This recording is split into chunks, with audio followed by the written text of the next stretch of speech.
So, Jeremiah, we've had some technical difficulties getting the stream up. Yes, we have, Jonah. Yes. Here we were, typing in what we were playing. We were titling it, and, twice in a row, it says, error, not saved. You can't use You can't go live. It was defaulting to my Overwatch settings. Yeah. It's because we had a tag. We had a tag here on our good Christian KFC Dating Simulator stream. That tag was finger looking good. And apparently that's a big no-no. That is not allowed. The tag finger licking good, all one word, is not allowed. People can do hot tub streams. But we can't be finger licking good on stream, which we are. Yeah. Do you see how finger licking good we are? Look, we've got our KFC. We got our... It wasn't a $5 fill-up. It was like a $20 fill-up, but it was a family fill-up. And we're eating it all together. Look at these nuggets.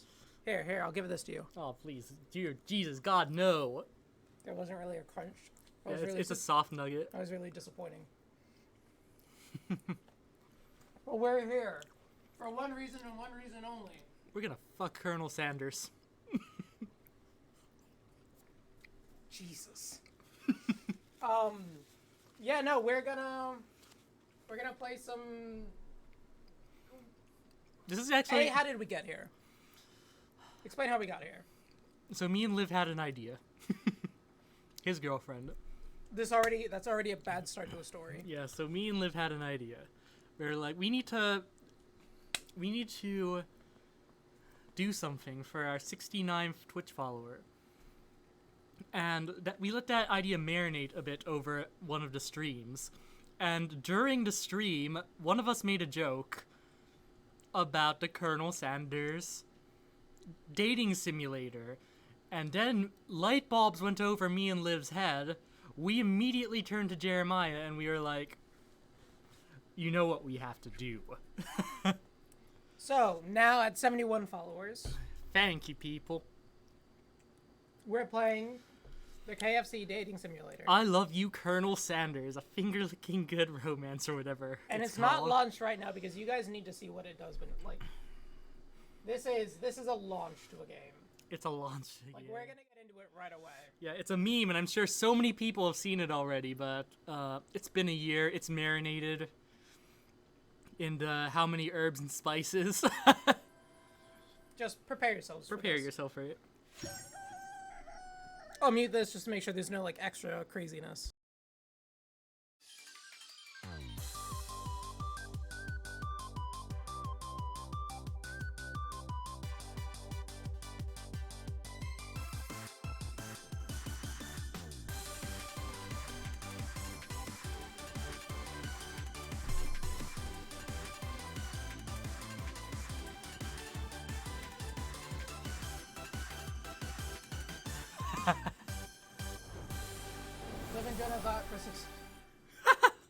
Liv and Jonah thought for 69. Finger licking chicken for celebration. Licking the Colonel. Yeah, what's better than licking some chicken? The Colonel, that's who. Oh gosh. I'm just gonna move the camera a bit. Mm-hmm. Oh, my. Hi. Holy shit, Jonah. No alcohol has been had yet. No alcohol has been had yet. I did watch The Fast and the Furious, and that basically affected my brain in the same way. It means he's high on life. He's living his life a quarter mile at a time right now. God damn it. I just saw... Yeah, I'm 20 minutes away from actually finishing my first Fast and the Furious movie ever. Vin Diesel is finally deflowering me. It's a good series. Up until 7. After 7, it just goes kind of downhill. What if it becomes my favorite one? What if 7 is my favorite? No, 7 is fantastic. But what if 8 is my favorite one? What if 8 is You're gonna be really weird. I am really weird. I just fell over nothing. Alright, let's... New game. What is our name? Wendy. Windy. Alright. It's the Dave Thomas, Colonel Sanders ship that you've all been waiting for. I'm not gonna lie, this chicken is pretty good. Yeah. We got a yes. Alright. You sleep softly as the morning sun casts a warm glow through the window of your modest student apartment. Is that BTS in the background? Minus one member.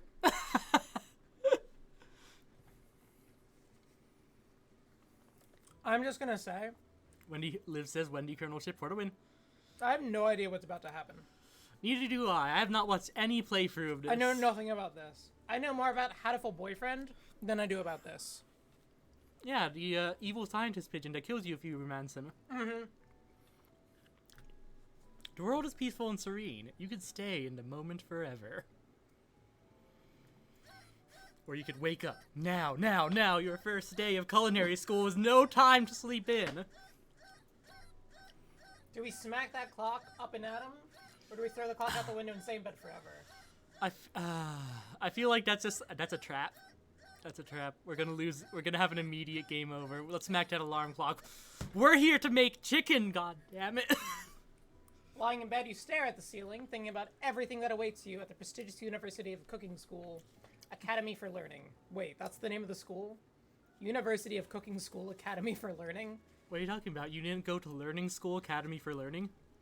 No, I went to College of University. Wow. I learned to drive at driving school, Academy for Driving, where we take life a quarter mile at a time. Culinary. I learned it from the Fast and the Furious School for Culinary Arts. I hit the Nas. Alright, next. Your mind begins to wander. Oh no! Let's think about the future, actually. It's here, finally, your first day of culinary school. So many dishes to prepare, so many students to meet. Your mind is swimming with possibilities when you realize you're running late. You grab a biscuit and burst out the door in a hurry. Wait, before you do this. Is there going to be an image of her running out the door with the biscuit hanging out of her mouth? Because that's an anime staple, except the biscuit is usually toast. Also, I don't think we made this clear. Today is not sponsored by KFC at all. I'll say it right now. It's been 10 years since I last had KFC before today. In absolutely no way is this sponsored by KFC. But we just decided if we were going to play a KFC dating simulator, we should probably just go all in. And we got soda in a bag, baby. Yeah, bring out the bag. I'm bringing out the soda bag. So Jonah asked if, are we getting drinks at the house or, should we buy drinks? And I was going to buy drinks. This is a half-gallon bag. Look into the face of this dilf. This is a bag of soda. God, I love this country. I love this country. What? This is the best stream ever. I fucking love America. Not even America. Kentucky specifically. Delicious. Just what you needed to wake up those taste buds. This is going to be an ad, isn't it? Wait, no, he's got one here. I'm gonna dip it in the gravy a bit. Yikes, you're in such a hurry. In Get fact, it all you forgot to put on any deodorant before running out the door. You're sweating buckets as you arrive. You rush to arrive on time. I see we're already hitting a fetish.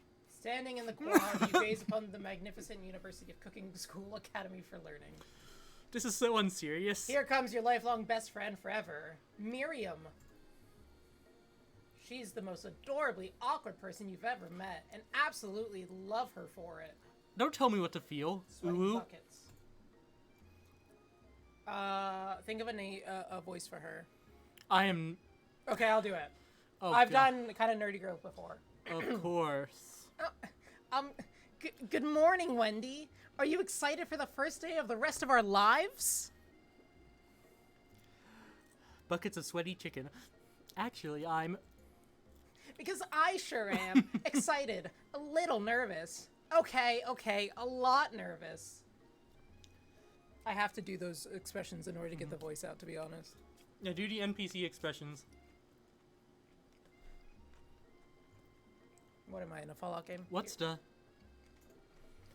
It's just that this morning I made breakfast for myself, but, well, when I ate it, I couldn't taste any love in the food. What if I'm no good? What if I fail? I need to hear Jonah's "Oh, girl" voice. You won't. Classic Miriam, raised by Master Chef parents. Always held herself to a very high standard. Her dad's Gordon Ramsay. Ever since we were babies playing together and you rescued me from that quicksand box. Okay. It's been clear to me that you're the most loving, caring person I know. You're going to do great.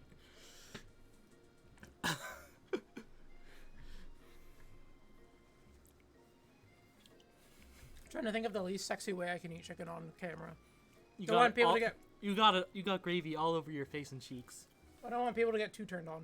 You know, in a way, that is kind of sexy in and of itself, the way you have mashed potatoes flecked over your face. You got a little bit of a potato shot right here. But the University of This- Cooking no! School Academy for Learning's famous 3-day only seminar, I'm afraid of being left behind and never catching up. A sweet girl, Miriam, has always had a flair for the dramatic. The summer, she got so nervous about her first kiss that she chipped a tooth practicing on a mannequin. Wow. Bro, that's Jonah for real, for real. What? No. I don't... Should you pep talk her or change the subject and give her some relief? I feel like she's our best friend. We should probably pep talk her. No, it's a pep talker. Alright, I got this. Remember last month when you saw that fortune teller and had our tarot cards read? Ooh. The lady with the mask. No, this is me. You mean the lady with the mask who gave me nightmares? I've been trying to forget. I know she looked spooky, but she was so sweet, and she told you that you were destined for great things.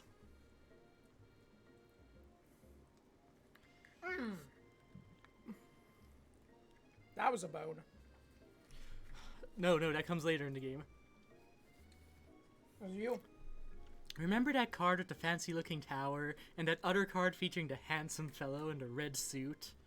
Oh, snap. Foreshadowing. I've been waiting so long to meet a handsome fellow I could call my own.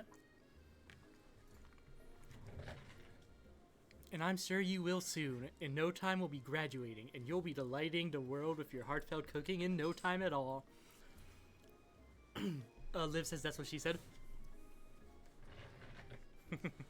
That was a bone, Jeremiah. That was a bone. As you talk Miriam up, you can feel her nerves beginning to ease. You know what? Maybe everything will be okay after all. And if not, at least I have these killer bangs. Not gonna lie, Miriam, your bangs are a little uneven. Just saying. It's fashionably asymmetric. Yeah, I'm not a fan.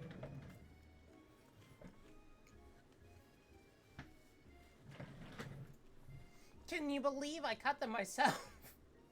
Yes, Miriam. Okay. Yes, we can. I guess you called it. No, we can absolutely. You can definitely believe it. You can. Oh man. I cannot believe it. Before you can get another word out, you're rudely interrupted when someone smacks your books and custom engraved and measuring spoons out of your hands and onto the ground. Not my spoons. Hey. Hey! That's Ashley for sure, but man, what a spelling. Of course they spell like that. Your arch rival. She's totally evil, but you can't help but be filled with jealousy. She can get anything she wants, and she knows it. Yeah. Is it because of that boob window that she has? But what about the thigh gap? Not the thigh gap. The gap between her stockings and her skirt. Yeah. Bro can get it. I can't believe KFC made this character. Heart cleavage for the win. Hello, Ashley. Oh, wait, that's you. Look at her. Wait, she's got a drumstick design on her thigh high. All right, so how would she... Oh. I didn't see you there. I didn't see you there, chicken shins. Do you want to be her? Yeah, sure. All right, you really gotta put the, like, sass, like, Mean Girl in it. It's okay, I've watched a lot of anime. Have you seen Mean Girls? No, but I've seen a lot of anime. I'm going to go full tsundere on this. All right, sounds good. I don't know what that means, but let's go. You leave Wendy's shins alone. They're perfectly normal shins. Ugh, you can't stand Ashley. Even her name is annoying. You know for a fact that it's actually Ashley, but she had that extra letters to make herself feel better than everyone. I like this game. I like this game already. Look at those thighs. I'm Jonah, sorry. please do a Mean Girl voice. I'm sorry. I'm looking at those thighs. God. God, I never wished I could be Colonel Sanders more in my life. God damn it. If anyone knows here what perfect shins look like, it's us. You're also... I guess we're both We're not going Wendy. to let you... We're not going to let you or your really weird insults get to us. Across the quad, you see Ashley's best friend, Fan Van, the Man Man. has stopped to look at his own reflection in the You mirror. can do this guy. His pants are so tight, you can see him casually working out his glutes while he styles his hair. No lie, they're rockin' glutes. It's you. Van. What? Hey, No. he's you. Am I him? You're him. But You're so Chadley. He's like so JoJo. I saw him more as like the character like from Link Legend of Zelda. Tingle? No. You rang. You never have been sure what their arrangement is, but as long as you've known them, Ashley and Van have been just as close as you and I have Miriam. questions about his uniform. Maya does better voices, Jonah proved me wrong. But subtly more devious. Here we go. That can't be allowed. He's... I cannot believe the University of Cooking School Academy for Learning would ever allow people like you to attend as students.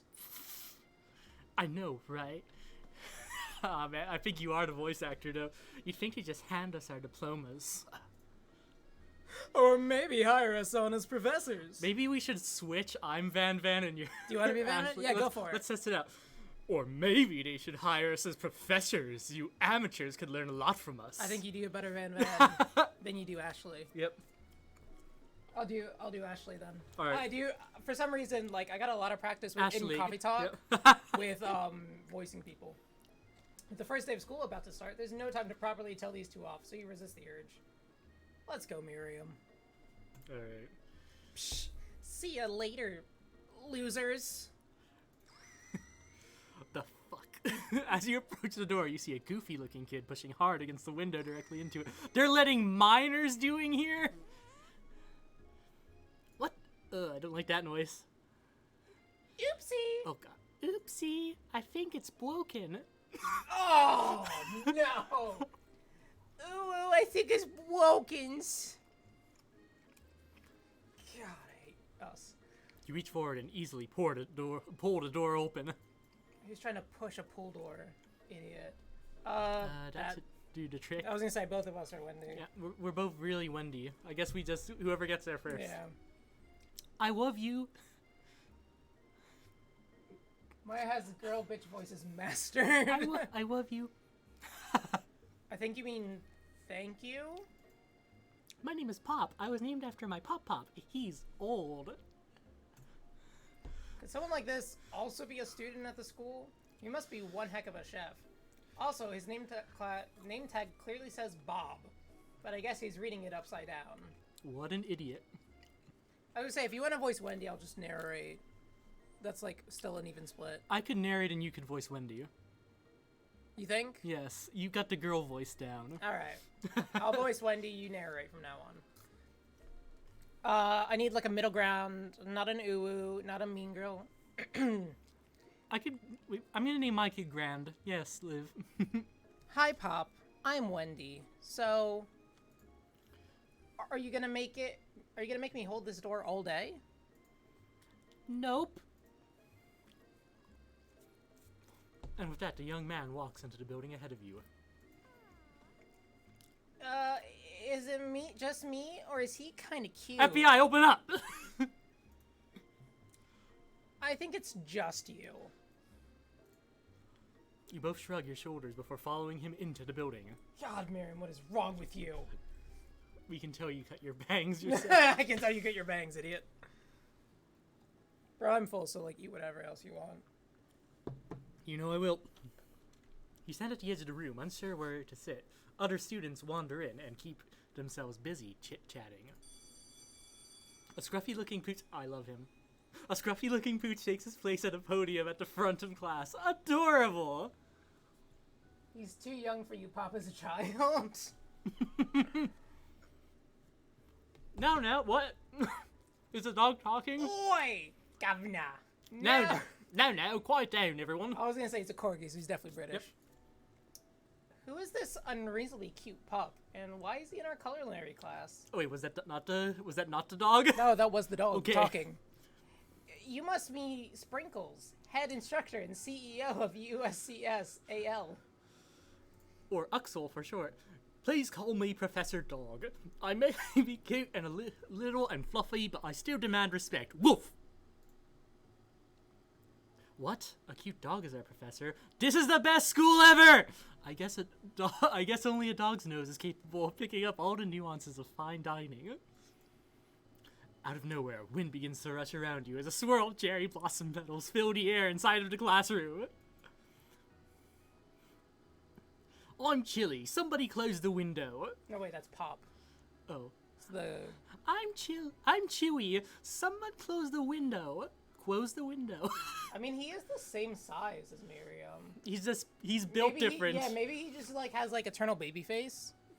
The way his nose is. I mean, he's got a... He reminds me of a character from the Goofy movie. He's also got, like, a beer belly. No, that's what happens when you eat McDonald's in this universe. Makes It's sense. not as healthy as KFC. And then... Imagine your list for professors included a Professor Sprinkles. I'd have to take that class just to find out what they're about. I gotta know. What do they look like? I bet he walks in. I cannot do a Kentucky accent, man. Well, I do declare. There we go! If it isn't Colonel Sanders. You're immediately swept up in the aura of this new student and his remarkable goatee. Nimonwich says, ooh, ooh. Here, I'll face this towards you so you can read the stuff better. Who knew anyone could be so handsome? Time stands to alright. I'll say it. This Colonel Sander fucks. Look at those cheekbones. Look how why is he standing like a JoJo character? He's no, first off, that's the Negan lean. That's how Negan leans into Walking Dead. Little pigs, let me in. It's him, it's... If it isn't my favorite student, Harland... Colonel Sanders interrupts Sprinkles, sorry, Professor Dog, before he can finish his sentence. Please, Oh, God. call me Colonel. Man, you're making me drip with gravy. Colonel Sanders. A hushed murmur rolls through the classroom as Colonel Sander walks down on the aisle of desks. Suddenly, the room is sweltering. Somebody got paid to make this. That's what I want to do! Sweat begins to bead across your brow. You feel like everyone is looking at you, and you're not entirely wrong. Alright, here we go. Kind of bitchy. I gotta get Oh my gosh. And this over here must be Sweaty Sweats a lot. Maybe we should open that window back up before Faucet Pits melts into a puddle and evaporates entirely. Is that gravy in my pants, or did the girl just walk in? Hold on just a sec. Nobody talks to my friend like that. You two both know my name. We are in the same kindergarten class. And what's with all your really weird insults? We don't have good comebacks. Besides, when Wendy sweats, it's not gross, it's beautiful. Look at that shimmer. Ew, there's been such a sweat fetish been going on. It really is. You turn to find Colonel Sanders standing right in front of you. Colonel Sanders, beautiful angel that he is, stands before you, smiling gently, his hand outstretched. Boy, howdy. This classroom gets hotter than a Kentucky fryer. Please, use my handkerchief. What is his workout routine? Look at his forearms. You freeze up. Colonel Sanders is talking to you. What are we doing with our lives? I was gonna say, right now I'm thinking about all the choices I've made in my life that has led me to this moment, looking at this on my screen. On the bright side, I did not pay for this game. Why do you call my sweat glimmer? Because it's gross. 'Cause it's gross. Wait, Colonel Sanders is talking to you about how sweaty you look? You're completely mortified. This can't be your first interaction. What if he never forgets this moment? We're taking the handkerchief, for sure. Yeah, it's touched his face and boob.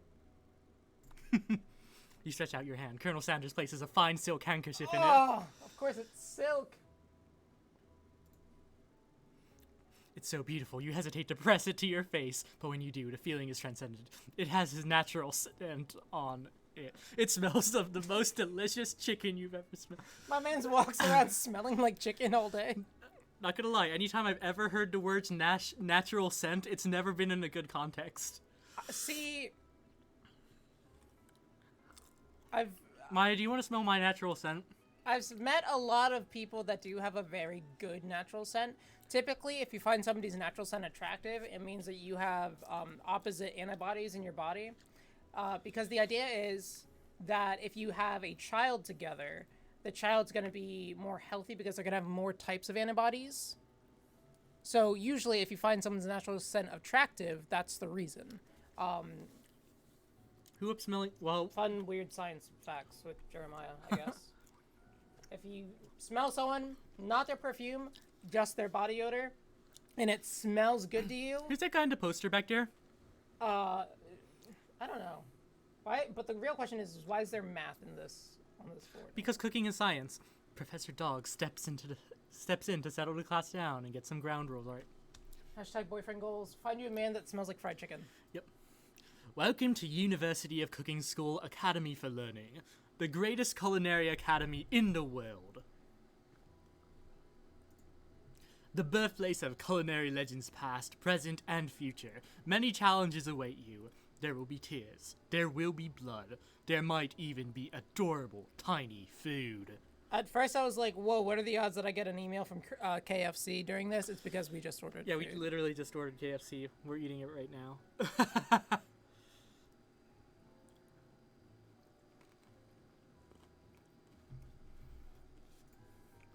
And when all is said and done, there will be a battle. You will lift your sporks. Pull up. Oh, my spork's over there. And compete in the broom cooking arena.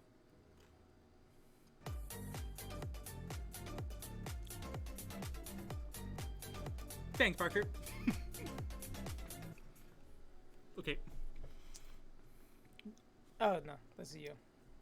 Just then, another student enters the classroom and interrupts the professor's rousing speech. Oh, who is it this time? Okay. I feel like you can do this. It's you, for real, for real. I did just get my sides trimmed. Did your chicken tonight taste like it was prepared by a man taught by a Spanish corgi? He's not Spanish, he's I British. was British. What were you hearing? Hello, I am... The corgi is British. I am the corgi. Hi guys, sorry I'm late. I hope everyone had a good summer. I really miss... Quiet! Or Southern IDK, what you were going for. Okay, Pardon! Getting roasted, getting flames. Late to class is bad enough, but you interrupting my monologue? You're on the fast track out of here, young man. Are you sure you're even in the right place? Don't you recognize me? This is my third year in this school. You were my teacher. Everyone stares at him blankly. Does nobody remember me? If this game turns into like a whodunit murder mystery, It's did him. it. He did it. Just saying. You're expelled for you. You're expelled if you utter one more word before I finish. Grr. Let that be a lesson to you, students, that tardiness is unacceptable. Even Clank made it here on time, rolling halfway down across town in his tiny wheels. Please tell me this is a robot and not like I need to somebody in know. a wheelchair. You turn to see the student Sprinkles is referencing, who appears to be some sort of industrial kitchen appliance. Okay. Did you eat dog chicken? Yes. Probably. Bzzz, or... The class bursts into laughter. Who fitted him for that? Oh, Clank, you rascal! I don't know, but it fits his corners quite nicely. Really brings room together. Sprinkles walks in the classroom as everyone stands in silent obedience. When he gets to you, he lifts his nose into the air and takes a deep sniff. Aw, man. Your diet is lacking. Based on what I'm picking up here, you definitely need a multivitamin. No, wait, sorry, British. Multivitamin. You should be taking better care of yourself. You've never had a talking dog as a teacher before, but Sprinkles' reputation for being smart but tough is well known. You decided to try and butter him up by giving him a treat from your pocket, but what kind? Okay. Alright, it makes sense to pick a chicken snack. Yeah, because this is KFC. But Yeah. what if that's what they want us to think? He's sitting on a chicken pedestal. You think chicken snack? I think chicken snack. I'll go Could you chicken. imagine we give him a beef treat, though? You reach beneath your apron and return with a chicken snack in your hand. Sprinkle's eyes go wide as he locks onto it. His favorite. I knew it. Well, well, well. I think there might be some competition for new star student. The furry professor immediately devours the snack, leaving your hand slick with a coating of warm doggy drool. Ew. There, You see the other students eyeing you jealously, but pay no mind to them. If they wanted to succeed in life, they should have learned the importance of carrying a range of dog treat flavors on them at all times. I do. Settle down, young chefs. Take your seats and prepare to have your minds open to the amazing possibilities of culinary creation.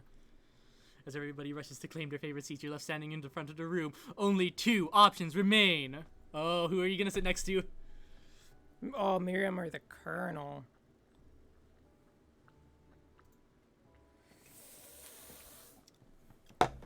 I don't think we want to seem too desperate. I'm thinking sitting with Miriam. Liv does keep critter treats in her car. I like that. That's a good quality There's to have. birdseed, and then there is cat food. Chat, what do you think? Who do you think we should sit next Yeah, to? Because we'll this leave it up is to you. an important moment. Do we have a knife? I believe Miriam. And I'm gonna play devil's advocate and also eat the third biscuit. Go for it. I'm stuffed. I haven't been stuffed in weeks. Who knows? This could be my second throw up all year. It's been very long since Jenna's been stuffed. His DMs are open. They are, but I'm barely on Twitter anymore for some reason. I keep forgetting it exists. Alright. It all depends on whether or not you're a chicks before dicks kind of dude. You know, are you uteruses before deuteruses? Personally, I'd stay loyal to my friend. Parker Alright. thinks Miriam. Alright, we got the vote. It's Miriam. We gotta sit next to Miriam. It seems that no one has claimed the seat next to me, if you're interested. You know what? He's playing it too cool. 2 good options. Which will we choose? Deuterosonomy. Jeremiah's had one of those. Operated on him. Anyways, yeah, sit by the best friend. He would appreciate the loyalty. He gets it. You moved to take your seat by Miriam. I'm so glad you have you near me to support me through this class. That's right, remember they said that they were nervous. We don't want to just, abandon them. Of course, you're my best friend. Who else would I sit by? The sexy dilf. Colonel Sanders? He has such a magnetic personality, and there's a seat open right next to him. If you had sat there, you might have gotten to know him a little better. Did we make the wrong decision? I'd never sacrifice our friendship. Besides, I'm sure I'll get a chance to talk to him later in the semester. I've got 3 whole days. That's like a lifetime. So you say, but now that Miriam mentions it, that Colonel Sanders is just so darn dreamy. As soon as you settle into your seat, the professor makes an announcement. Think fast! It's time for a pop quiz! Or a pop quiz. Yay, a quiz about me, oh! Colonel White. It's a kilf. I can't find a gilf. I hate Sorry. my life. This incredibly important and surprisingly short quiz will tell me if you are ready for life at culinary school. Keep your knives sharp and your focus sharper. Here comes question number 1. If trade A is traveling to point B and trade B is traveling to point A, how important is it to wash your hands before cooking? Extremely. Looking at you, Pop. That's right! Alright, sorry. That was narration. That's right. Forest to a tree as a chicken is to a feather? Yeah, I would say feather. Because a forest is made up of many of them. Chicken is made up of many feathers. I thought a chicken was a featherless biped. It's feather. That's right. What is the most efficient eating utensil ever created? A spork! A spork! Obviously. What food is best for a broken heart? Anything as long as prepared with love and not too much salt. Camel meat, a pancake that looks like a silly face. Does KFC have pancakes that look like a silly face? I don't think so. I'm thinking A. Yes. Because it's prepared with love. And not too much salt. That's right! Yes! Acing it! Is Sprinkles a good boy? He's a talking dog at a culinary school. He is the best boy! That's right! 5 out of 5! What up? We did it! Didn't even have to cheat! And to think, neither one of us has completed college. I haven't even started. Wow, be honest. Did you cheat? You look up to see Colonel Sanders is in watching you tally your score. He's impressed. Well, I know we just met, but I have to confess. He's confessing. Oh no! I think you have a beautiful brain. I'm channeling Daniel Craig from Knives Out. I haven't been able to watch Knives Out because they only have the sequel on Netflix. Hot diggity, Wendy! You just scored some major Colonel Sanders points with that performance. You can pay $3 to rent it on Amazon. I don't pay money to watch things. May I have your attention, students? I have an important announcement to make. Time for lunch! Wow, the cafeteria is as nice as any restaurant you've ever eaten at. It makes sense that a school dedicated to cooking would also be serious about eating. I mean, that's fair. A delicious fragrance wafts Wafts. through the room and tickles the end of your nose. Your mouth waters. Do you smell that? That must be our lunch. It smells crazy good. Everyone, can I have your attention? Is it about lunch? Is it about lunch? Is it about lunch? No, I just wanted to apologize for my tardiness. You see, I was... Hello. Howdy, folks. I'd like to make an announcement. Hey, I was... It's about lunch. Everyone cheers. But I... Shh. Wench, wench, wench. She said shh. In honor of the new semester, I've prepared something special to share with everyone for lunch. That must be the smell I smelled. A smelly smell. That smells smelly. Indeed. That smell. You hold your breath, waiting to see what food a mysterious student has created. You've heard that he's very talented, but were the rumors true? Is this. Colonel Sanders lifts a large bucket above his head. Its contents glimmer in the light! Piled high are huge pieces of chicken, breaded and fried into a crispy, golden finish. The aroma envelops you, and you begin to feel warm and safe. Colonel Sanders has filled a bucket with chicken. What a novel concept! Dear Lord. What am I doing? Your stomach begins to grumble, as if to say, stop thinking and start eating, goddammit! For years, I've been developing a secret recipe for the perfect fried chicken. By my calculation, nothing less than 11 herbs and spices are required to achieve the perfect balance of flavors. You look around to notice that every other student has a pen and paper and is scribbling notes as fast as he can. But that's all I'll say about that. What do you... What? You think you want your stupid secret recipe, dude? Pshaw. Nah, my dude. Nah. Yeah, I just noticed his hair. It is very JoJo. I told you. I'm just, drafting a last will and testament in case, one of those ingredients is, poison. Got him. I'm Knuff. I am Sufficient Kitten. He looks around nervously to see if anybody was laughing at a sick burn. You need to see what Zinger League has prepared to follow up, but he suddenly takes a different approach. Can you pour me a drink, OO?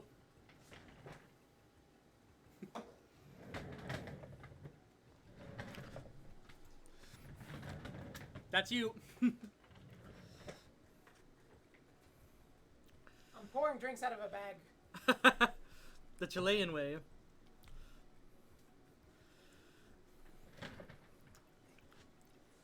Yeah, and I was just, like, writing in my diary. Dear diary, today I smelled something beautiful. I knew at that moment that only the hands of a true gentleman could fry chicken so tender. You see her body language change from bitter and evil to sweet and innocent, and as she slides closer to Colonel Sanders, she realizes That's an angle. that he is I'm trying to read the thing now. That he is destined for greatness and fame with cooking skills like this. She wants him all to herself. Why do bad girls always like Colonel guys?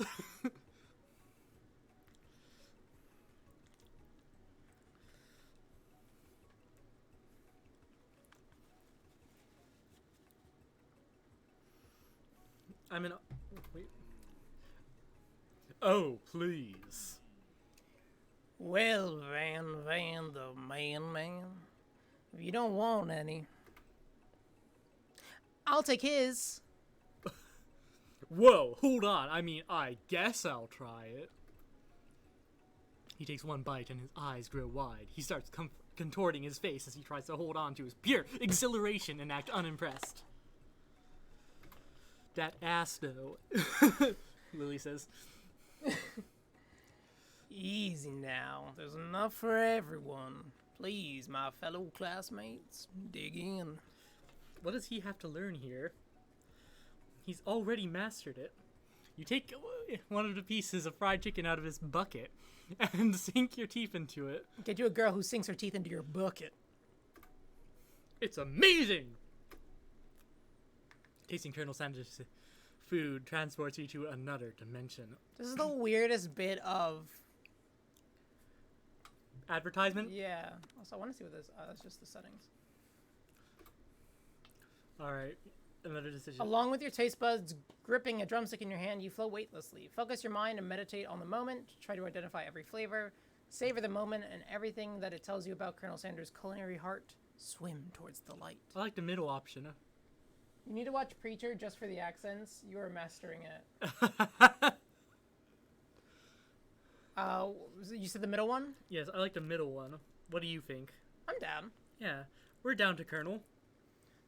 Flavors in your mouth are beautiful, pure, heavenly. You just have to imagine him in our mouth. What a guy. Alone with the flavors, you feel something that can only be described as love. For a man, for a flavor, are they the same? After tasting his food, you try to get some one-on-one time with Colonel Sanders.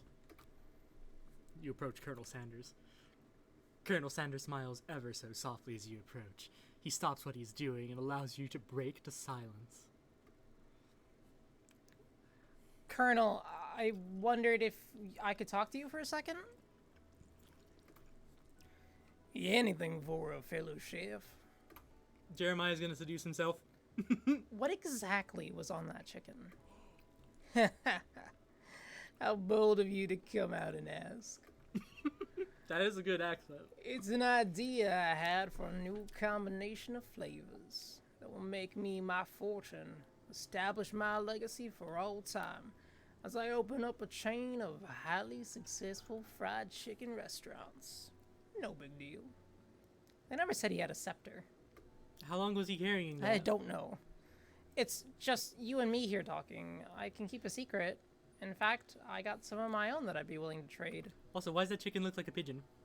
What's the rush? Semester's only getting started. We got free 2 more whole days to get to know each other. 2 more whole days. Yeah, I know, right? He's clearly not going to give it up easily, but it doesn't hurt to be persistent. Ugh, give it up, Colonel. Give it away, give it away, give it away now. You know what they say about secrets, Colonel? Shouldn't learning be fun? That's the secret, Jonah. It was never chicken. You got moxie. I'll give you that. Colonel Sanders looks both ways to make sure you're truly alone, and then he leans in. You can feel his warm breath as he whispers. Just one ingredient. But you can't tell. I use blank. It's something my great-grandmother taught me. blank. Wow. I've never guessed that. In fact, you're not even sure where you'd get some if you searched. Is it baby batter? What is it? Is it semen? Is it seminal? While you're wrapped up in the huge revelation, you notice that Colonel Sanders has disappeared. He's a wizard. He's a wizard, Colonel. Well, he's a wizard, Harlan. While everyone else is still in the cafeteria, you decide to look for him. It's cinnamon, says Liv. I hope. You find Colonel Sanders outside, standing in the corner. I have a question. What's the question? This guy, this fella, this young-looking colonel. Yes. What war was he in? What was he the colonel of? The Chicken Wars. The fuck did he do to the chickens? The real question is what did the chickens do to them? Alright, go back to being the sexy colonel. Oh, it's you again. Howdy. Sometimes I like to come outside and look at the school buildings. You had me at sometimes you like to come. I think about how my story will continue on after I've graduated. It sounds like you have big plans. I dare say the biggest. I'll leave my mark on this world. You can bet on that. Neg him? Alone together for the first time, you figure now is the perfect moment to show your personality to him. Do you neg him to show your own strength? Wow him with a big idea to add additional ingredients to really spice things up. Be modest, but thoughtful. I don't think it's the middle one. No. No, because he mastered the chicken. You don't want to add too much to the chicken, you know? Do you think he's into, being shamed? Do you think do you think Colonel Sanders has a degradation king? kink? Oh, jeez. One of those things that I've never said until now. Do you think Colonel Sanders has a degradation kink? A sentence that might have never been uttered on the internet before. I want you to look at this Colonel Sanders, and I want you to think to yourself, this was a real man. This was Colonel Liv thinks C. Harlan Sanders. Yes, let's do C, Okay. please. Well, I just wanted to tell you I really enjoyed your food. Now you've got his attention. Damn. The flavors were complex but comforting. The interplay between salty and savory and peppery, it was perfect. I appreciate the compliment, Wendy.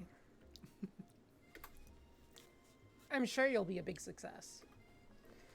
I know we've only met today, but I'm starting to get the same feeling about you. We should head back inside.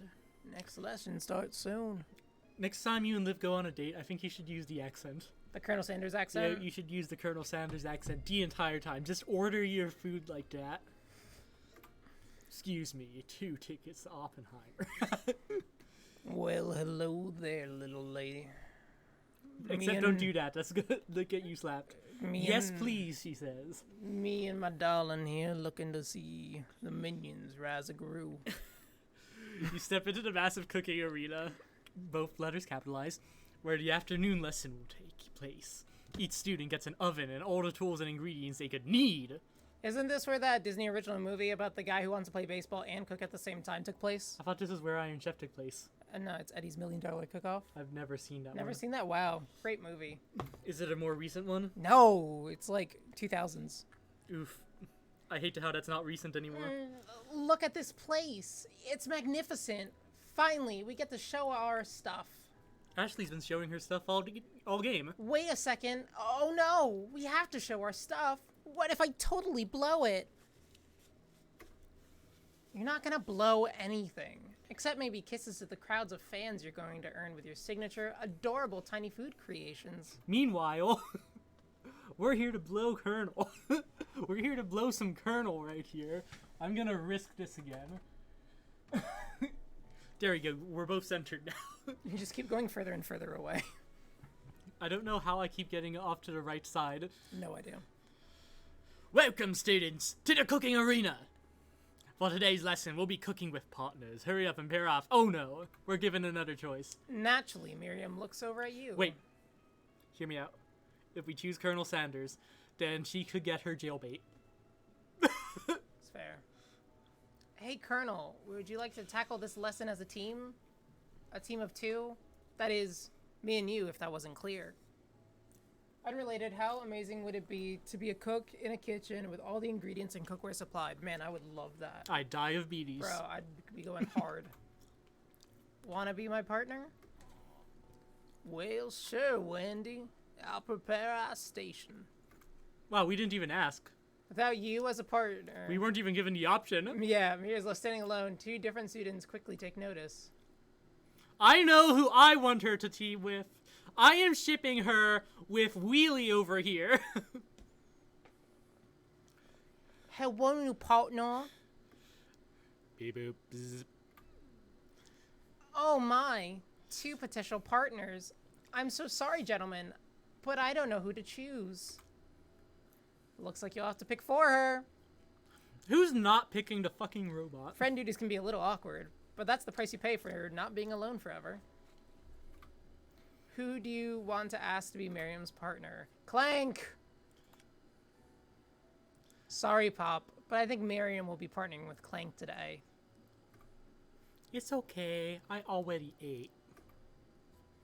It's not entirely clear if Pop has any idea what the point of school even is at this juncture. Bruh. Clank is clearly excited to have some attention. He heats up and begins to roll back and forth. Oh, I love Clank. I'm shipping them. Warp, warp, warp. Hold on there, fella. We don't even know the assignment yet. Your expressions. I know, Technically, Clank may not have a face, but there's something charming and earnest about him. Bzz. Tissue? I hardly know you. Oh, God! Fuck. That's how you know we're not sponsored, is that we keep saying the fuck word. Liv says, I am Clank. Clank judders. A panel shakes loose. You get the impression that that is a sign of affection. But looks like you two will be fine. Now, it's time to focus on your own cooking classwork. Alright, you two. For today's lesson, we're keeping it simple. Pick a basic dish and divide up the steps. No chef is an island. Those are islands. That's what you cook the food on. Yeah. It takes 2 flints to make fire. You get the idea. Or handling 1 stick. Haha. Which dish do you suggest to your partner, Colonel Sanders? Oh, I immediately know which one it's supposed to be. Your grandma's mashed potatoes and gravy. Yeah. Steak tartare, it seems easy enough. It's fancy. You don't even need to cook it. Use octopus to blow Colonel Sanders' mind. Your grandmother's mashed potatoes and gravy. It's that Yeah, for it's sure. that one. It's for sure. Honestly, I feel like eating this really put us in the headspace for this. It gave us the spork answer. It gave us this answer. Well, Like, we have known that the spork was the answer without eating from a spork. exactly. I honestly forgot that they use sporks. I've always been something of a down-home chef. I was thinking we could make something warm, inviting, comforting. Maybe mashed potatoes? And, oh wait. And gravy. Say that again. And gravy. Ooh, shivers. I could imagine one without the other. I wish the Colonel would compete. Colonel Sanders casts a coy look at you, causing your whole face to go beet red. Embarrassed, you quickly turn away. Wow. I'll go get the potatoes. Yeah, you will. No, please. Allow me. Picking perfect produce is a passion of mine. Looks like things are getting pretty fresh around here. Does someone have a crush on Colonel Sanders? We're just cooking partners. Mind your own damn business. Ad-libbing. Well, Sanders' heart is my business, and you better keep your fingers off my man. Did somebody call for me? No, geez, Van Van. While I'm over here crushing Wendy's dreams, you're supposed to be taking care of our classwork. That was the deal, remember? Colonel Sanders returns, arms full of peeled potatoes. He tosses them to the boiling water and turns his attention I'm to sorry, the he girl. peeled those potatoes that quickly? My Maybe. man's nuts. Man, the way he handles them spuds. This is the sexiest propaganda I've ever seen. Yep. I don't know. Wait. Next up, we look up a North Korea dating sim just to see Just to see what they've got going on. Oh, howdy there, Ashley. Van. Are we working in a quartet instead of a duet now? Actually, no. It looked like Wendy was struggling, so we offered to give them a hand. You know how it is. These young amateur chefs need a lot of mentoring. I was gonna say, Colonel Sanders, maybe I could teach you a thing or two about fancy food. Maybe one day you might be able to get up to my level. Doubt it. Don't be rude, Van. Personally, I have no doubts whatsoever that Colonel Sanders' ability to concoct creations worthy of admiration. After all, your fried chicken was quite spectacular. But Colonel, if you ask me, I might make a better partner for you than this thing that has positioned itself at your station. Itself? Don't you feel deep down that we cast complementary shadows? We fit together, like a thigh and a drumstick. It just makes sense. She knows a thing or two about thighs, I will give her that. Oh, she's got that fang that, like, anime girls have. Nothing about this makes any sense, but one thing is clear. She's coming for Colonel if you don't watch out. Ashley's really going at you hard. Wow. Oh my. You need to ask for some backup here before things get ugly. Oh, do we turn to Miriam? Or do we turn to the Colonel? Miriam needs her alone time with the robot, I think. If Colonel Sanders can't stand up for us in our time of need, is he worth it? Probably. But we should give him the opportunity. I'm here to learn and express myself via my cuisine, not bicker with prima donnas. Partners were chosen at the beginning of class, so let's respect the format, okay? I love the format. Nate was great in that band. You turn to the Colonel Sanders to confirm that you're on the same page. I chose Colonel Sanders, and Colonel Sanders chose me. Isn't that right? A businessman respects all fair agreements, from contracts to handshakes. I took on Wendy as my partner for this activity, and I stand by it. Based on your team's behavior, I'd say you're perfect for each other. Neither of you has Wendy's natural talent or their loyalty. Burn! Being defended by Colonel Sanders leaves you feeling proud, full of potential, and warm in the inside. Full of that gravy. You look for Sprinkles, in hopes that he might step in, but he's nowhere to be found. Darn those cute corgis and their short but sturdy stature. Oh! You look down at your station and realize that, in attention of the moment, your hands have been cooking on autopilot. Distracted by the drama, you've already crushed the boiled potatoes into a perfectly creamy, mashed texture. With plenty of butter and cream for flavor. Oh, sorry. Just turning up like the... It's as if your natural passion guided you through the steps you know so well while your attention was elsewhere. Yeah, I know just what to do. Colonel Sanders extends his hands. He's holding a beautiful white porcelain gravy boat, out from which he pours a smooth brown gravy, smothering your nearly... This is erotic. Smothering your nearly finished potato dish. He is pouring on us, guys. Goddamn. Gravy flows down the mound of mashed potatoes. The results look spectacular. Let's take a minute to I love it when appreciate my this. gravy goes down the mounds, you know? Yeah, I love it. It's the way it... Except for, you know what really ruins this sentence? The ending with Granny would be very proud. that kind of ruins it. Yeah, that kind of kills the vibe, you know? If you know what I mean. I just want to think about my gravy pouring down the luscious folds of these potatoes. Up in all the nooks and crannies, overflowing and filling. The curves. To the point that I would make my grandmother proud. Mi abuelita. May she rest in peace. Dear Lord. Forgive us for our trespasses as you have forgiven our... Colonel Sanders holds a spork out to you. You reach out and grab a hold of it. Wait, grab the spork. Grab the spork, Maya. Reach out and grab the spork. I'm grabbing the spork. But he doesn't immediately let go. The two of you stand holding the same spork. But for the moment, all of the madness and pressure, just crazy world stops. I said, Granny, I had no idea you were so nasty. That's Miss Granny if you're nasty. Your eyes lock. The moment is electric. time stand still.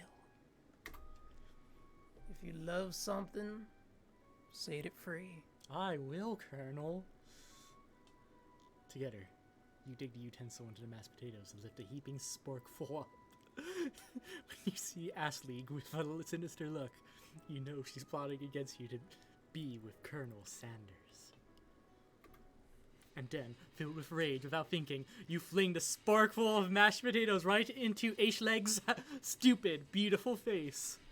Oof. Van, do something! Do something! Scooping up a finger... Sorry, I couldn't. Scooping up a fingerful, Van tastes the dripping mashed potatoes and gravy and realizes that it's delicious. Horrified by this revelation, he slinks away. Will he ever be able to cook something with so much love and integrity?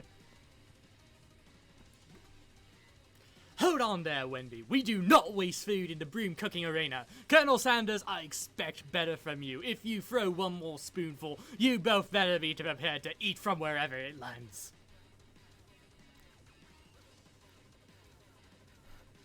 What? Can I has potatoes face? What? Batman rushes back over, a covered dish in his hand. Mashed potatoes with gravy. What? Is that an axe? Mashed potatoes with gravy? Pathetic! In just a few minutes, I've prepared a full meal. Gaze upon my specialty. Braised tentacle of octopus in my silky saltwater sauce. Bladed on a battle axe blade forged by my supreme chef ancestors. I mean, don't get me wrong. My guy crushed it. He did. Look at the presentation. Yeah, honestly. You've ignored me for too long. Dead end now. It is I who will have first bite, and you will all look on with envy. Are you okay? I hate him so much. The interrupting student dresses Van and swipes a bite of his signature dish right off the plate.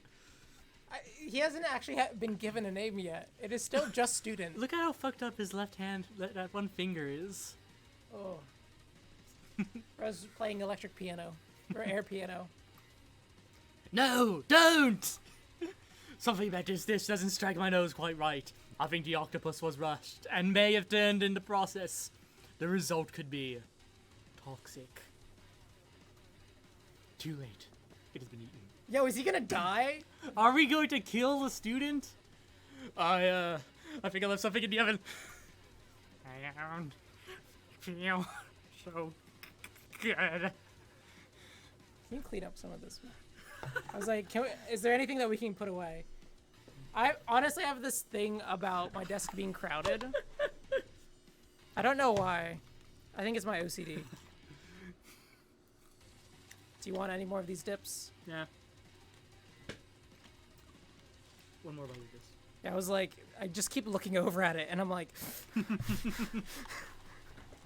just silently freaking the fuck out. Silently. Alright, next line. What? It killed him! Coral!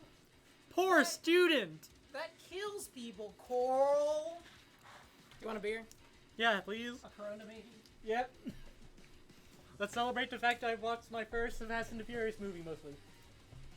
It's about family, Dom. It killed him! He's immediately dead! Jeremiah called it. I did call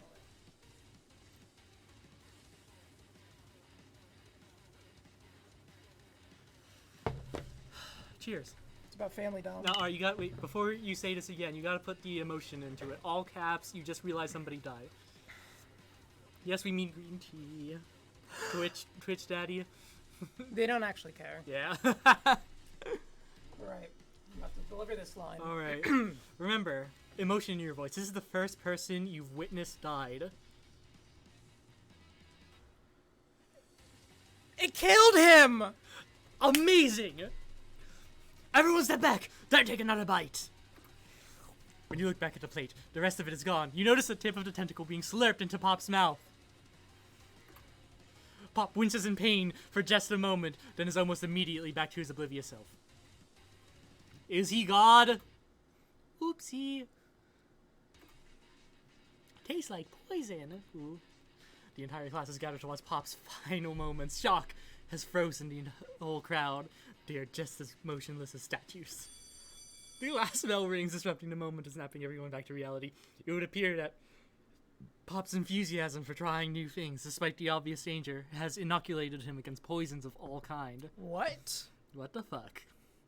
I'm not sure the professors here make enough money. Ghost of student. Hello. I just turned into a ghost over here.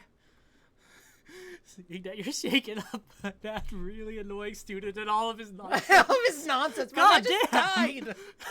Bro just died. Colonel Sanders approaches you. I'm sorry you had to go through that. Please, let me walk you home. What? Like for real? Oh, come on! You follow Colonel Sanders out of the room. At night, the school building has taken on another vibe entirely. It's dark and moored and a little spooky. Colonel Sanders stands in the quad's neon glow and speaks softly.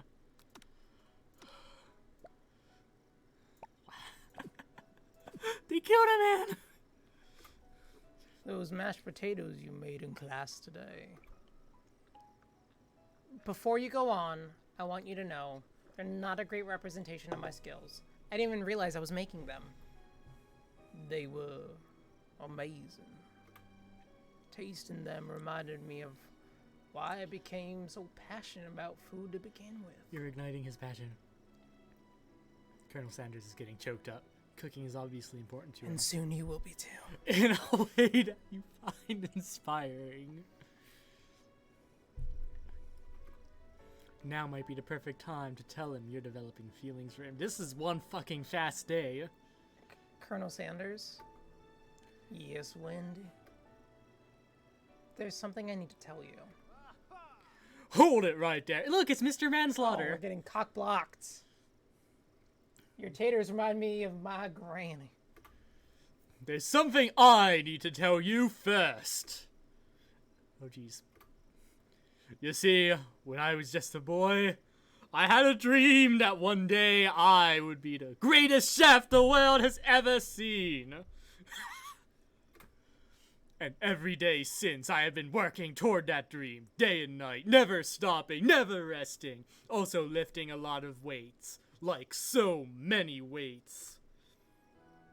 We should follow our dreams with all our hearts, that our souls may grant them like wishes floating on a shooting star. Hey, no, you, shut up! I'm the one here to say inspirational stuff and be the star of the story. Are we forgetting that your cooking literally killed a guy? You can't prove that. I also saw you kill that guy. What was his name? Somewhere in the distance you hear a long, sad sigh. Forget him. We're talking about me. Me. I'm the hero. The spork monster is here to fight a hero. Pardon the fuck?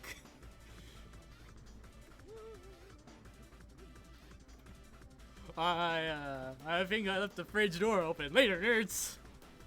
How dare you threaten me just as I was letting down my guard and connecting with another chef on an emotional level? Which chef? Be afraid. Be very afraid of me because I'm a monster. See? Is he rhyming on purpose or is that just a coincidence? Before you can discuss syntax any further, it's a turn-based fight sequence, pardon? Excusez-moi, what will you do? Do we attack or defend?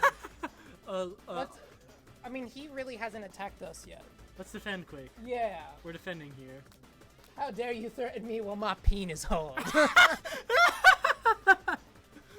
Wait, it got censored in the... That's hilarious. You decide to defend. Which defense will you, pardon? Trepidation! You Close your eyes tight, but then open one just enough to squint and see the Spork Monster across the battlefield. For some reason, this makes you feel more prepared for one day. Spork Monster goes on the attack.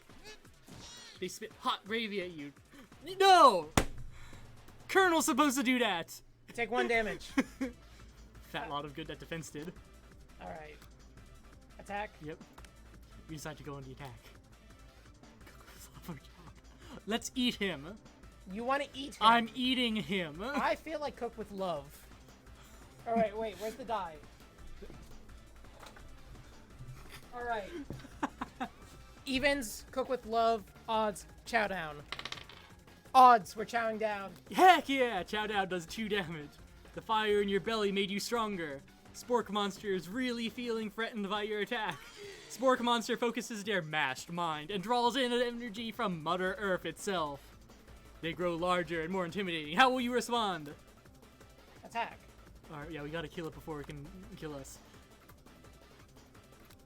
We gotta cook with love. Cook with love does 1 damage. Spork Monster is no quitter. Buffed up and ready to rumble to go into the attack once again. Spork Monster uses Utilitensel and you take 2 damage from the attack. We've done 3 damage and we've taken 3 damage.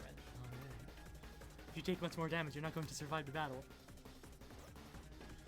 I feel like our defense really hasn't done much. We gotta attack. You only have cook with love then, huh?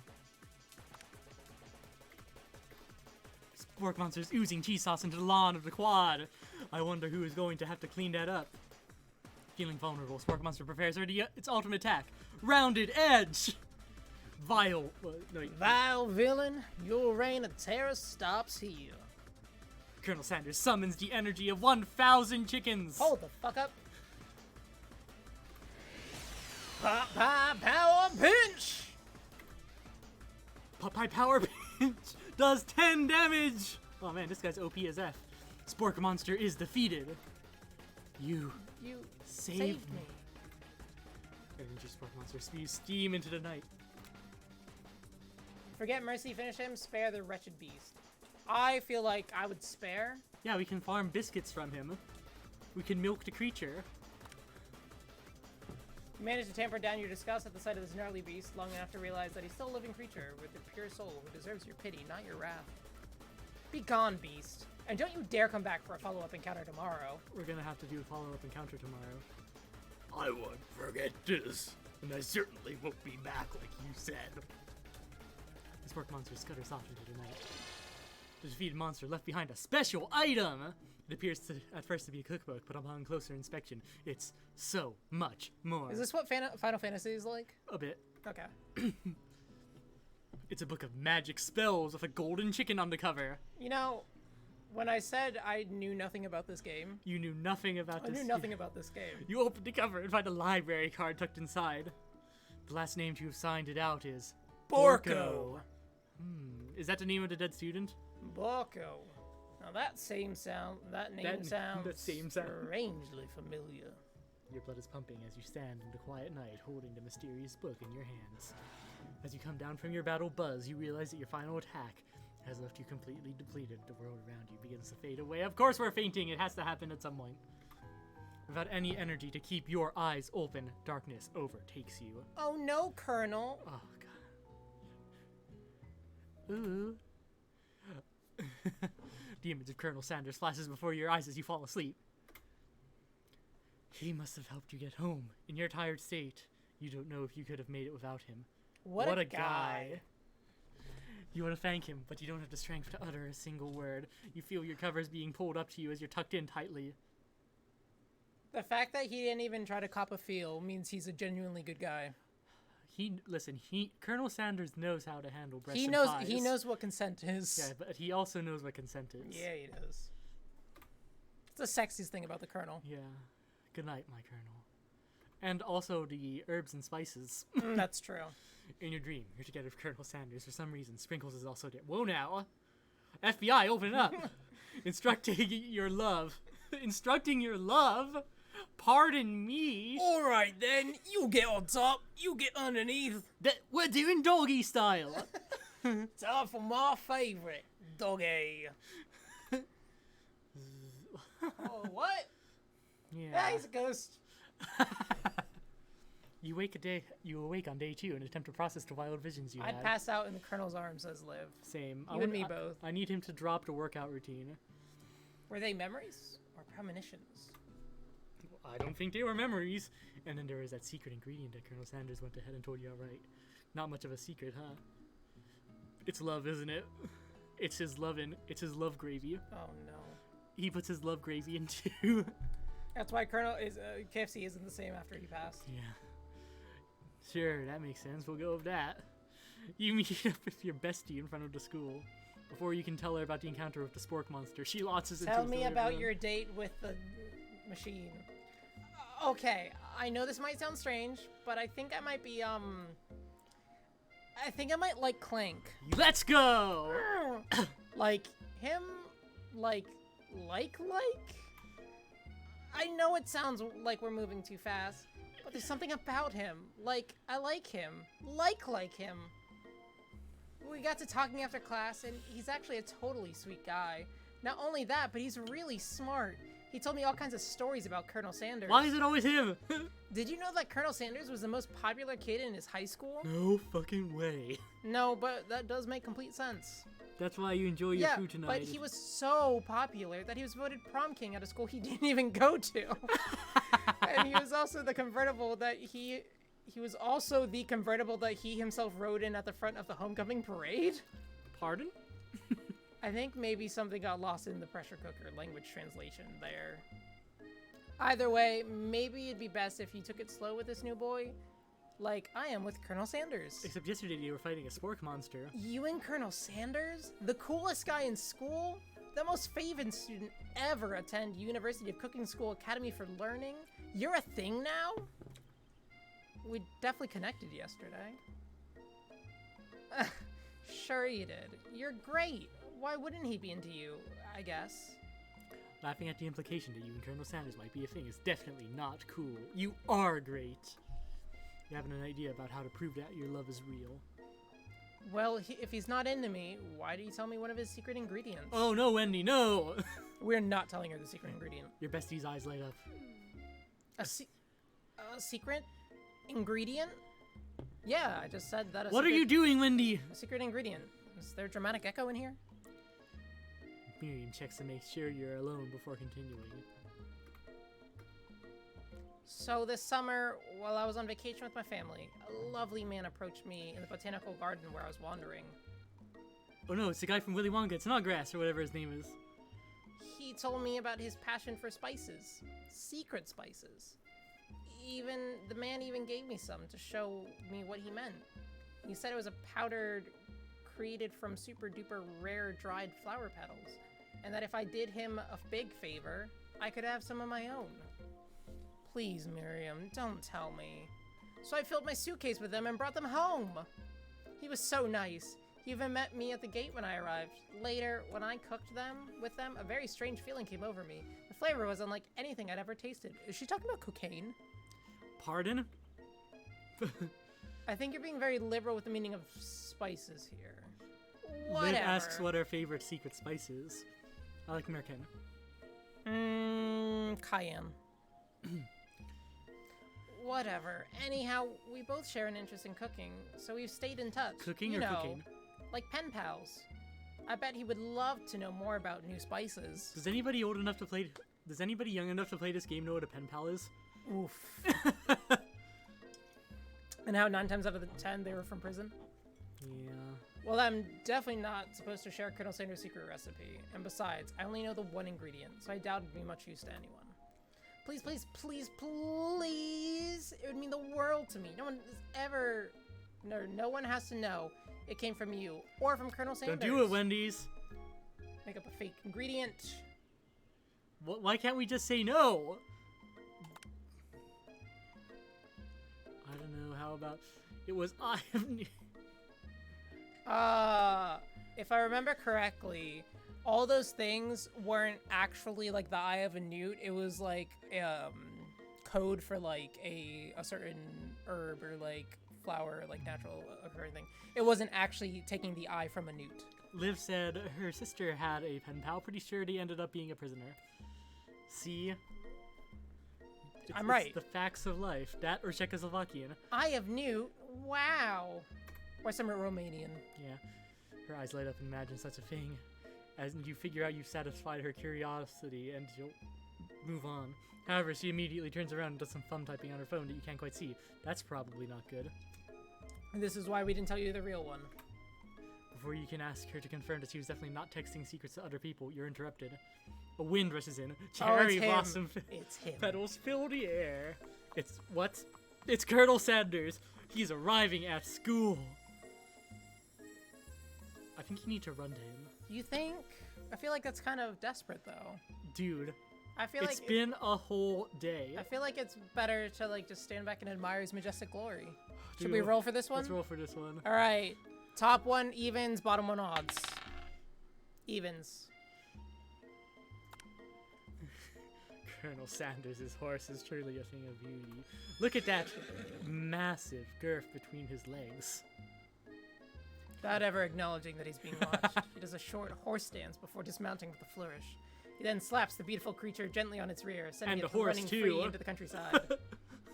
Oh, I wish he'd slap my rear gently. You are so struck by the sight of him that you lose the ability to speak coherently. Oh, I didn't realize anyone was watching. Decker. Don't worry, he knows his way home. You attempt to compliment Colonel Sanders, but the words don't come out exactly right. What a horseful butte you have. I mean, a horseful butte you have. Dang it, that's what I just Breast said. milk? I mean, sorry. Breast milk? Sorry. Breast milk? Mommy. Being a good friend, Miriam attempts to cover for you. Oh, Wendy just gets really nervous around people they like. Bruh. What? This is not helping. I mean, they got food poisoning and we're up all night. It was gruesome. You should have seen it. That's even worse. She gives you a wink and smile as if to say situation handled. Can't blame a girl for trying. Oh, my friend here, he just had the shits last night. It was horrible. Volcanic. It was just like coming out. The worst. It was like, you know, when like you Like a really fudge have factory. to pee for after you've been like out and about It was all day. spraying out like it shotgun was like shells. that. Got you covered. Got you covered, baby. With that, the colonel disappears into school, leaving you and Miriam to follow. Bet you that wouldn't have happened if we would have ran to him. We would just scared the horse and got kicked, maybe. When you enter the classroom, you can see your two rivals, Ashley and Van Van. They're doing something really bad. By the way, they're hiding. You know, it must be really bad. Pee out the butt. Like, what? Like, counterfeiting recipes bad. Experimenting with restricted ingredients bad. Summoning a demon bad? You try and get a peek over at Van Van's hulking shoulder. Those thighs. But he sees you coming. What? Sorry. Whoa there, little one. I'm not sure you're ready to handle this. Why don't you make like a bee and mind your own wax, honey? Pardon? Tell them to stop acting mature, act like you're not interested in them, but really try to get a closer look. Alright, evens and odds? Odd. Yeah? Yeah. You sit near your rivals and leave your back turned to them. You even hear Van Van mutter something that sounds a bit like a magic spell. However, he notices you eavesdropping, and you try to cover your tracks and improvise an excuse. It's time for class, and you're distracting the rest of us who want to learn. Now you've upset them. Oh my gosh. She walks in, looking exactly like that, with that Yeah. face. Don't need to finish the question, I'm saying yeah. Oh, and you're Emperor of Cooking, are you? You make the rules? I'm not sure you know how to make a good meal if it ate you. Funny you should say that. Being the best chef in the world takes more than just culinary skills. It takes creativity. It takes panache. Liv has a suggestion for you. I'll wear his outfit if you wear hers. Deal. And if it doesn't hurt, to use a little evil. I want thigh-high leggings that have drumsticks cut out. You finally get a look at what it was they're hiding, and you instantly recognize it. It's a book, just like the one you found after your encounter with the Spork monster. Do you think they summoned the Spork monster? They summoned Spaten, Sporkin, Say Spork. That's the same Lucy book that I Spork. found last night in the quad. The Sporkifer. H-Leg immediately elbows Van Van, who hides the book behind his leg. I don't know what you're talking about. The book is a family heirloom, and its contents are secret. You notice that they haven't been studying the book. They've got pop pinned to the wall, and they're tossing potato skins at him as he tries to catch them with his mouth. Whip-way! Pop, you're pathetic. Before he can dig any You further, disgust me. you're interrupted by the arrival of more students. It's almost time for class. I'm on that Sigma grind set. My dentist told me that I grind in my sleep. He's so real for that. Meep meep. Clank must be running late. He's in such a hurry that he rolls right over Van Van's meaty foot. Hey, watch it, you bucket of volts. You watch how you talk to him. He didn't do anything. Well, technically. Who do you think you are talking to? I've never heard such language, not even from a stand mixer. Whoa. No, your mother was a stand mixer. Van jumps to attack Clank, but Clank shocks Van, sending him flying across the room. Let's go, Clank. You really think Pop could protect? Nope. Like that? Protect me, Colonel Sanders. These crazed men are about to come to blows. I think they must be over me, but I'm not interested in either of them. Oh no. Ashlig's tone of voice has completely changed in an instant. She bats her eyelashes at Colonel Sanders. Surely she must know that this is a ruse, right? My stand mixer says the most vulgar things. Gentlemen, get a hold of yourselves. Save it for the arena at least. Or don't. Honestly, what do I care? I got lofty career aspirations to focus on. Maybe I can help you with your business plan. Just then, Sprinkle arrives to signal the true start of class day. He's panting, which doesn't seem that normal. He's a professor, but he's also a dog. Students, please take your seats. I apologize for my late arrival. I spent the morning chasing a car all around town, and my tiny legs are very, very tired. Adorable. But I'm here now, and I hope you're ready to learn. Rub his furry doggy belly. He loves it. After he catches his breath, Sprinkle regains control of the classroom. Without further ado, we'll review the global history of my favorite fowl. British people say a Jew. Without further ado, we'll review the global history of my favorite fowl, the chicken. The chicken. You want to pay attention to the lesson. Truly, you do. Which is why in 1776, at the signing of the Declaration of Independence, it was a chicken who first signed their name. But you can't help but daydream about Colonel Sanders, and you miss most of the important parts. When you come to, Sprinkles is holding a tray of food in front of you. Well, Wendy. Naturally, this appears to be a sample platter. Which item do you want to sample? Pepper. A shimmering pepper. Pepper. Simmering pepper. A brightly colored pepper stands out from the other items. It sparkles in a most eye-catching way, so naturally, you reach out to it, grab it, and eat it right away. However, your body is not prepared for the heat. The pepper has triggered an intense spice hallucination. It feels like forever as you trip through the universe. My friend. Ooh. This guy again?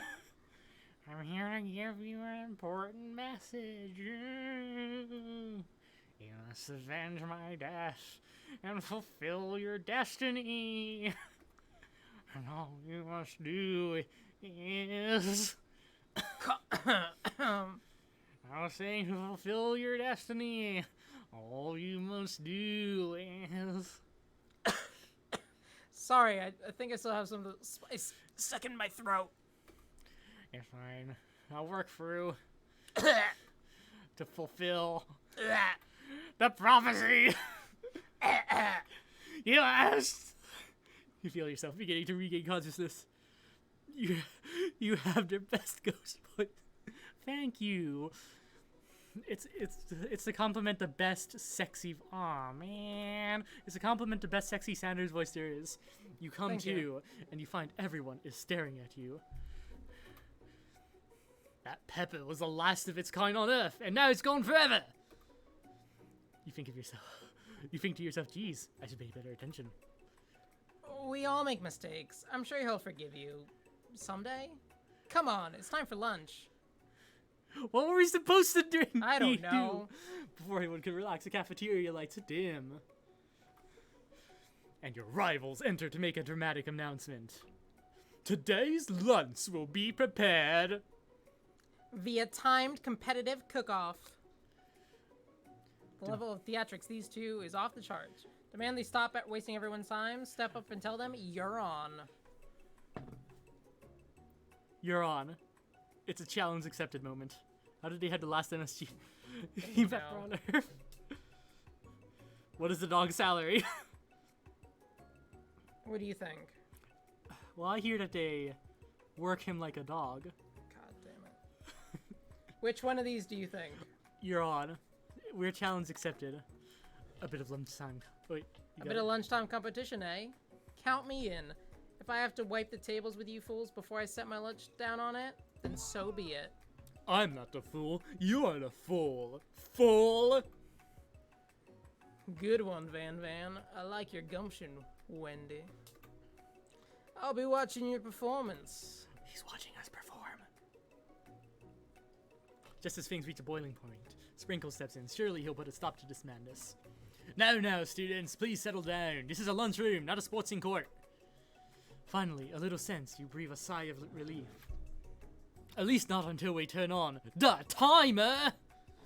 Just then, a huge light blasts you in the face, and here I am trying to get blasted in the face by Colonel Sanders.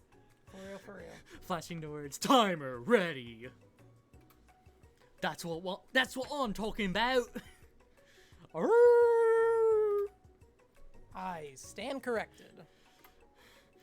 The hard way builds solidly a foundation of confidence that cannot be swept away. And here I am trying to be swept away in a hard way by his confidence.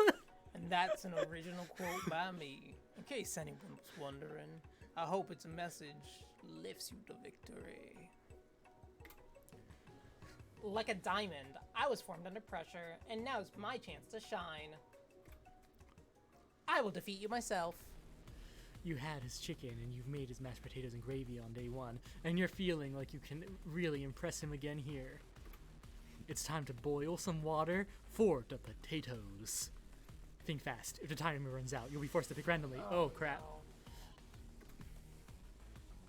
What temperature is Fahrenheit? What? 100. No, Celsius, goddammit!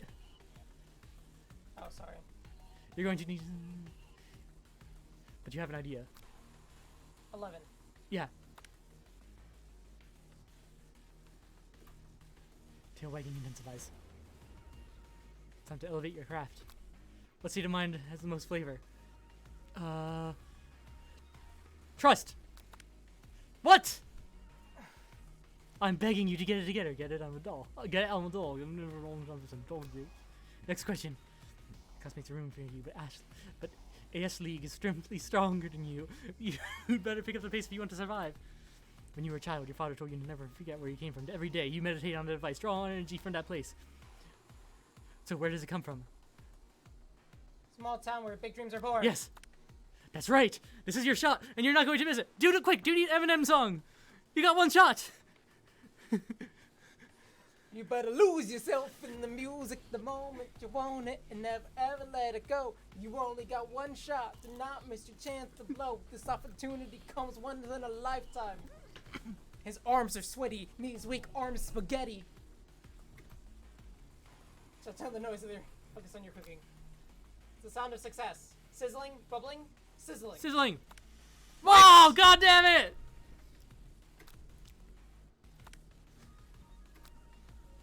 Try again. Bro, what are these questions? I was not expecting to get a game over. No, neither was I.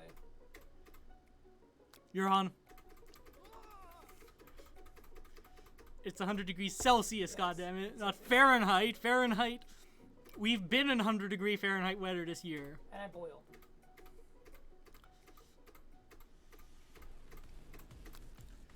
Celsius. Wow. Ouch. You're going to need to season the chicken before you cook it. It's 11. Gratitude. Woo! We're gonna 100% this. Pretend we didn't just fail. Small town where big dreams are born. It's not sizzling. I think it's bubbling. Silence? No, it's bubbling. I think it's silence. Chicken bubbles, doesn't it? Okay, you were right. You notice Colonel Sanders out of the corner of your eye. I believe in you, Wendy. Where'd he get that scepter? He's actually cheering you on, which would be awesome, except knowing he's watching you makes you totally forget what you were doing. Now all you can think about is Colonel Sanders. How many spoonfuls of gravy would I take to fill a Victorian bathtub? Did you see how fast that went? That gave us 3 seconds. I couldn't even read the things. You're stranded on a desert island with only one desert cookbook. Which do you take? What a hunk! I know, right? You know what? Oh crap! You're Colonel Sanders Randingfeld! Woof woof!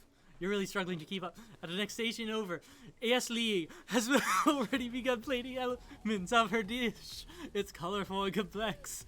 To make up time, you toss your biscuit through into a stand mixer. As you do, the crowd gasps. Yikes. Zzz. I know you have nothing more than seeing a fellow appliance utilized in a kitchen battle, but sometimes that means sacrificing the personal touch. You might not have any hands, but Wendy does, and a good chef needs to be touching the dough to know when it's properly mixed. And here I am just trying to touch Colonel Sanders' dough. There's an easy way and a hard way. You And don't here go I am far just by trying to going get the easy way. Shut up! Colonel Sanders' hard way. His way hard. When you hear everyone talking, you realize how serious your error was. You immediately shove your hand into the mixer. Oh no, to rescue the dough before it's overmixed. Wendy, no! Ow, did you hear that crunch? Yeah! But you're not fast enough or your head gets stuck. It's immediately crushed by the quickly spinning beaters. There's no... And here I am trying to get Colonel Sanders quickly beating Shakes my his head in spinning. shame. What you often find is that the easy way can turn out much, much more difficult. Everyone stop what you're doing right now. This battle is over. Wow, look at those fires. It can't be. I was so close to finishing my dish. Sweetheart, look at your hand. You simply cannot go on. Aw, well, that's too bad. And here I am with a completed dish, ready to serve. Surely that makes me the winner by default. No, it wouldn't be fair to compare the two on account of Wendy's injury. You see Sprinkles begin to lick his doggy chops as he locks onto the dish. But I suppose you should at least tell us what you prepared. Well, because I'm the sweetest, I skipped straight to dessert. Under this white chocolate dome, you'll find a wide array of delights, taking you on a journey of flavor that tastes good and tells a story. Would. Of excellence. Definitely would. I was going to ask Wendy to do the honor, but since you're injured, I'm afraid that pouring the creamer of delicate hot chocolate sauce might be And here I am difficult. just trying to get Colonel Sanders to pour the creamer over my hot chocolate sauce. Colonel Sanders, if you wouldn't mind lending me your strong, steady And hands. here I am trying to get him to lend me a strong, steady hand. Colonel Sanders pours the hot chocolate sauce all over the top of the dough, causing it to melt away, revealing the ingredients hidden within. Inside, you find a delicate fried cheese croquette atop a slice of honeycomb, ice cream, 2 ways, tender nougat, and pearls of blueberry gelée. And here I am trying to get pearls of blueberry all over my gelée. Colonel Sanders seems intrigued, but perhaps not impressed as he dips his finger in the chocolate sauce. And here I am trying to get him to dip his finger into my chocolate sauce. Simplicity isn't your strong suit, is it, Ashley? I don't know, that feels kind of dickish, Oh, Colonel. you! Places a sauce-covered finger into his lips. Ashley leans over and whispers something into his ear. A dab of sauce sticks to his mustache. Do you internalize the rage you feel, or put yourself between Colonel Sanders and Ashley? Let's internalize that rage. Whatever you're going to do, we have a broken hand. Your rage burns so intensely within your eyes that they burst into flames. The flames cause your eyebrows to catch fire and turn into ash, and they fall off your face. What you mean is that people have a hard time understanding your emotions for the rest of your semester, perhaps forever. Embarrassed and ashamed by your poor performance, not to mention your crispy fried brow, you run for the quad to be alone. What? The beautiful weather feels like an insult. Inside of you, a storm rages. It's Colonel Sanders. He's probably there to tell you that he and Ashley are in love and have decided to get married. And he won't even ask you to cater his wedding because you're a terrible chef and an awful person. Me, after I drop like 1 cup. I mess up one thing and it's like, well, I'm the worst person alive. You try to hide from him, but he approaches you directly. I know you're hurting right now. Not just from the devastating loss, but from the run-in with the mixer. That small fire. We should get that checked out. I'm fine. Can you just leave me alone? I'm a loser. I'm not fit to fill your fryer. And here I am trying to get him to fill my fryer. I'll never be a master chef. Failure's part of life, not just for you, but for all of us. Do you think I've never failed at anything before? He failed a lot, actually. Yeah. That's exactly what I think. Well, then think again. I wasn't always the man you see before you, enrolled in culinary school, incredibly handsome, successful, motivated. Well, handsome, sure, I was born that way. But I've walked other paths and arrived at dead ends. I was passionate about life, but I failed as an obstetrician. I was passionate about justice, but I failed as a lawyer. I ain't no big city lawyer. And here I am trying to get him to get me off. I was passionate about livestock, but I even failed as a mule handler. Here I am trying to get him to handle my mule. Humiliating. Mules can be cruel. I lost my business partner to a gunfight. I didn't know. People see my delicate ribbon tie, my well-kept beard, and assume that I've got it all together. Which is true now, but it hasn't always been. Sounds like this guy could really use a hug. He does. He needs a hug. I resolved then that I was going to amount to something. No amount of hours, labors, or money would deter me from giving the best I had to give. As Colonel Sanders changes focus, you can see something ignite inside of him, a burning passion. One has to remember that every failure can be a stepping stone to something better. My new dream is pure, it's honest. It's something that a humble man in a crisp white suit can be proud of. I will create a new chain of chicken restaurants that will bring joy to the entire world, make up for my past misdeeds. Yay! Pop, why are you here? Just as your moment goes into it, you're interrupted by a threatening, shadowy presence. It's the battle scarred. It's the spork monster, battle scarred from the night before. You prepare for the worst. Borko. It is I. I know I said I wouldn't be back, and after the whole fight to the death ring, maybe you don't really want to see me anymore, but I just wanted to say I was wrong to attack you, and I apologize. I don't know what it's like to always have to look over your shoulder. Monster problems, am I right? Oh, thanks, Borko. I'm glad there are no hard feelings. Getting jumped by a giant creature in the dark of night can really rile a person up. I also want to apologize for the way I switched right into attack mode. We didn't. We were on defensive first. Yeah, we used defense. I know you're strong, and cooking school can put a person under a lot of stress. I actually used to go to the school. I wasn't always spork monster, you see. Oh, I wasn't always a spork monster. I don't believe it. You were human once? Well, no, I was a golden retriever. God damn it. But I was still a student until one day some mean kids with a magic spellbook cast a dark enchantment on me, and I was forever transformed. A magic spellbook? Precisely. I have procured a copy for myself, but somewhere along the way I lost it. If you can find such a book, I beg you, respect it. You're a powerful chef and shouldn't rely on dark and evil magic. No, you should be protecting the innocent from those who would cheat them through sorcery and guile. If you need me, don't fear. I will be there. Well, it sounds like there's some bad cooks in the kitchen alive. Wendy, together, I'm sure we can defeat them. Come back to my hideaway and we can discuss. Oh, I'd like to go in your hideaway. Personal invite. You can't imagine what Colonel Sanders' home must be like, but it sounds like you're about to find out. Hell yeah. Damn. Surrounded by his things, you start to feel a special bond with him. Look at a baby Colonel Sanders in the background. I love it. He has the goatee. It looks like you live such an exciting life, Colonel Sanders. Every day can be an adventure if you approach it with the right attitude. Long ago, I made the decision to never stop searching, never stop working, never stop imagining. Have you been working on any new recipes of your own lately? I'm always excited to talk about food with another ambitious chef.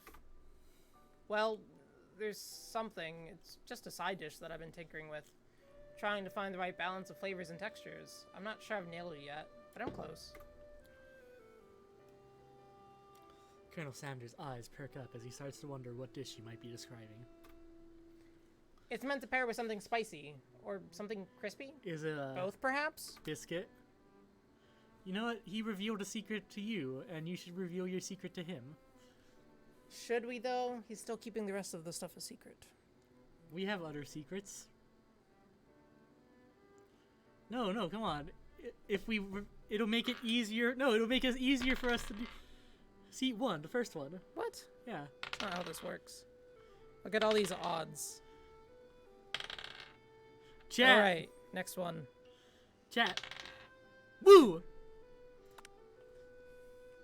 You decide that you're ready as you'll ever be to share your original cooking with the Colonel Sanders. Before you can talk yourself out of it, you decide to dive in head first. You reach into your lunch bag for a special dish that you've been keeping on ice all day. I present to you my original coleslaw. Whoa. The shredded cabbage dish glisten. Were you carrying it? In our lunch bag, yes. Okay. Glistens in the light of Colonel Sanders' Lux hideaway. Magnificent. Together you chow down on the creamy slaw until just a spoonful remains in the bowl. Do you mind if I hold on to the last bite? I'd like to have it around so that I can admire its taste later and think back to this Here I moment. am just trying to admire his taste right now. Could offer to make him more, but he seems like a very sentimental kind of guy. Sure, why not? Please, make yourself comfortable. I'll be back in just a moment. You realize that now would be the perfect time to do some snooping. Around the room are various items that you can look closer at. Each item seems to radiate memories and emotions. Tap an item to discover more about the Colonel. What do you want to tap first? The baby. An adorable little baby boy crawls across the floor from the goatee and mustache combo he sports. You figure that this must be Colonel Sanders himself. That, or maybe it's just a drumstick that he seems to be weaving like a rattle. Who frames a baby picture of just themselves? That's fair. Probably just the same type of person who would make their own face a logo in the company they founded, am I right?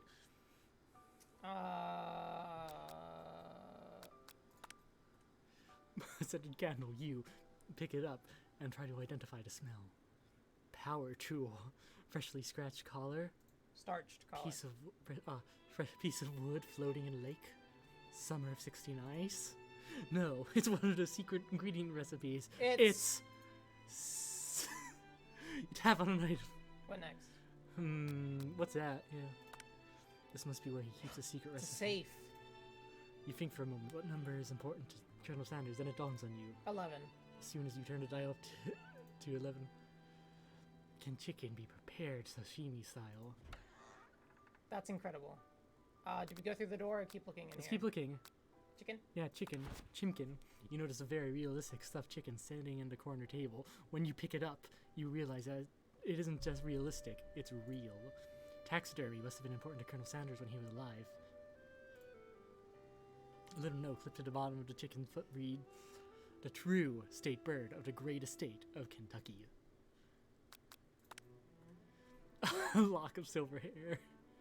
You realize the hair therein isn't just silver in color, it's actually made of spun silver. Of course it is. Pictures, lake, urn. Urn. Let's look at the urn. You take a closer look at the large urn sitting in a nearby pedestal. There's a plaque on it. It's dusty, but when you wipe it off, you can clearly read the inscription. It says, "Here lie the ashes of all my past careers and business failures." Wow, that's dramatic as fuck. Wow. Poor guy. One of the frame photos shows an old man who looks a bit like Colonel Sanders standing with a friend. And they hold fried chicken drumsticks and wait a second. Did he de-age himself? Maybe. Is he bathing in gravy every night in I order wonder to... who my friend Pete is. Isn't Pete's chicken? Maybe. The photo appears to be Colonel Sanders, except he's an old man visiting the pyramids of Egypt. Maybe this is where he discovered one of his secret herbs and spices? Is he de-aging himself? Is he a gilf? Yes! Yes! Are you thinking about heading out into the world on a quest to avenge my death? Wait, what? I've never even learned your name. Why would I avenge you? I could just tell you my name right now. It's... Can't you see I'm in the middle of something? You open the window, a crack, and the ghost of the student is swept out with a breeze. I love him! You open the door to Colonel Sanders' closet and find a row of his signature white suits hanging within. You take one of it off the hanger and try it on. The jacket is a bit big for you, but soft and comfortable. You give yourself a deep hug, breathing in the scent. They say that home is where the heart is. Is this what they meant? Before you can look away any further, you hear Colonel Sanders returning. He has a new dish that he's been working on, and he wants you to taste it. Oh, is the gift his penis? Try that casual until he asks you why you're wearing this jacket. I don't usually loan these out, but I must say, it does look good on you. Why don't you wear this? And only this. Oh crap. The jacket. Oh snap, he said the crap word. It's the moment. Oh! That's how we blame you for trying. But still, game over. What? What? That's bullshit. We're just trying to get finger licking good.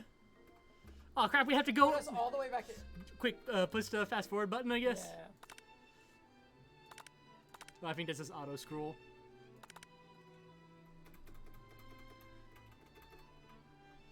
We're just trying to get finger licking good.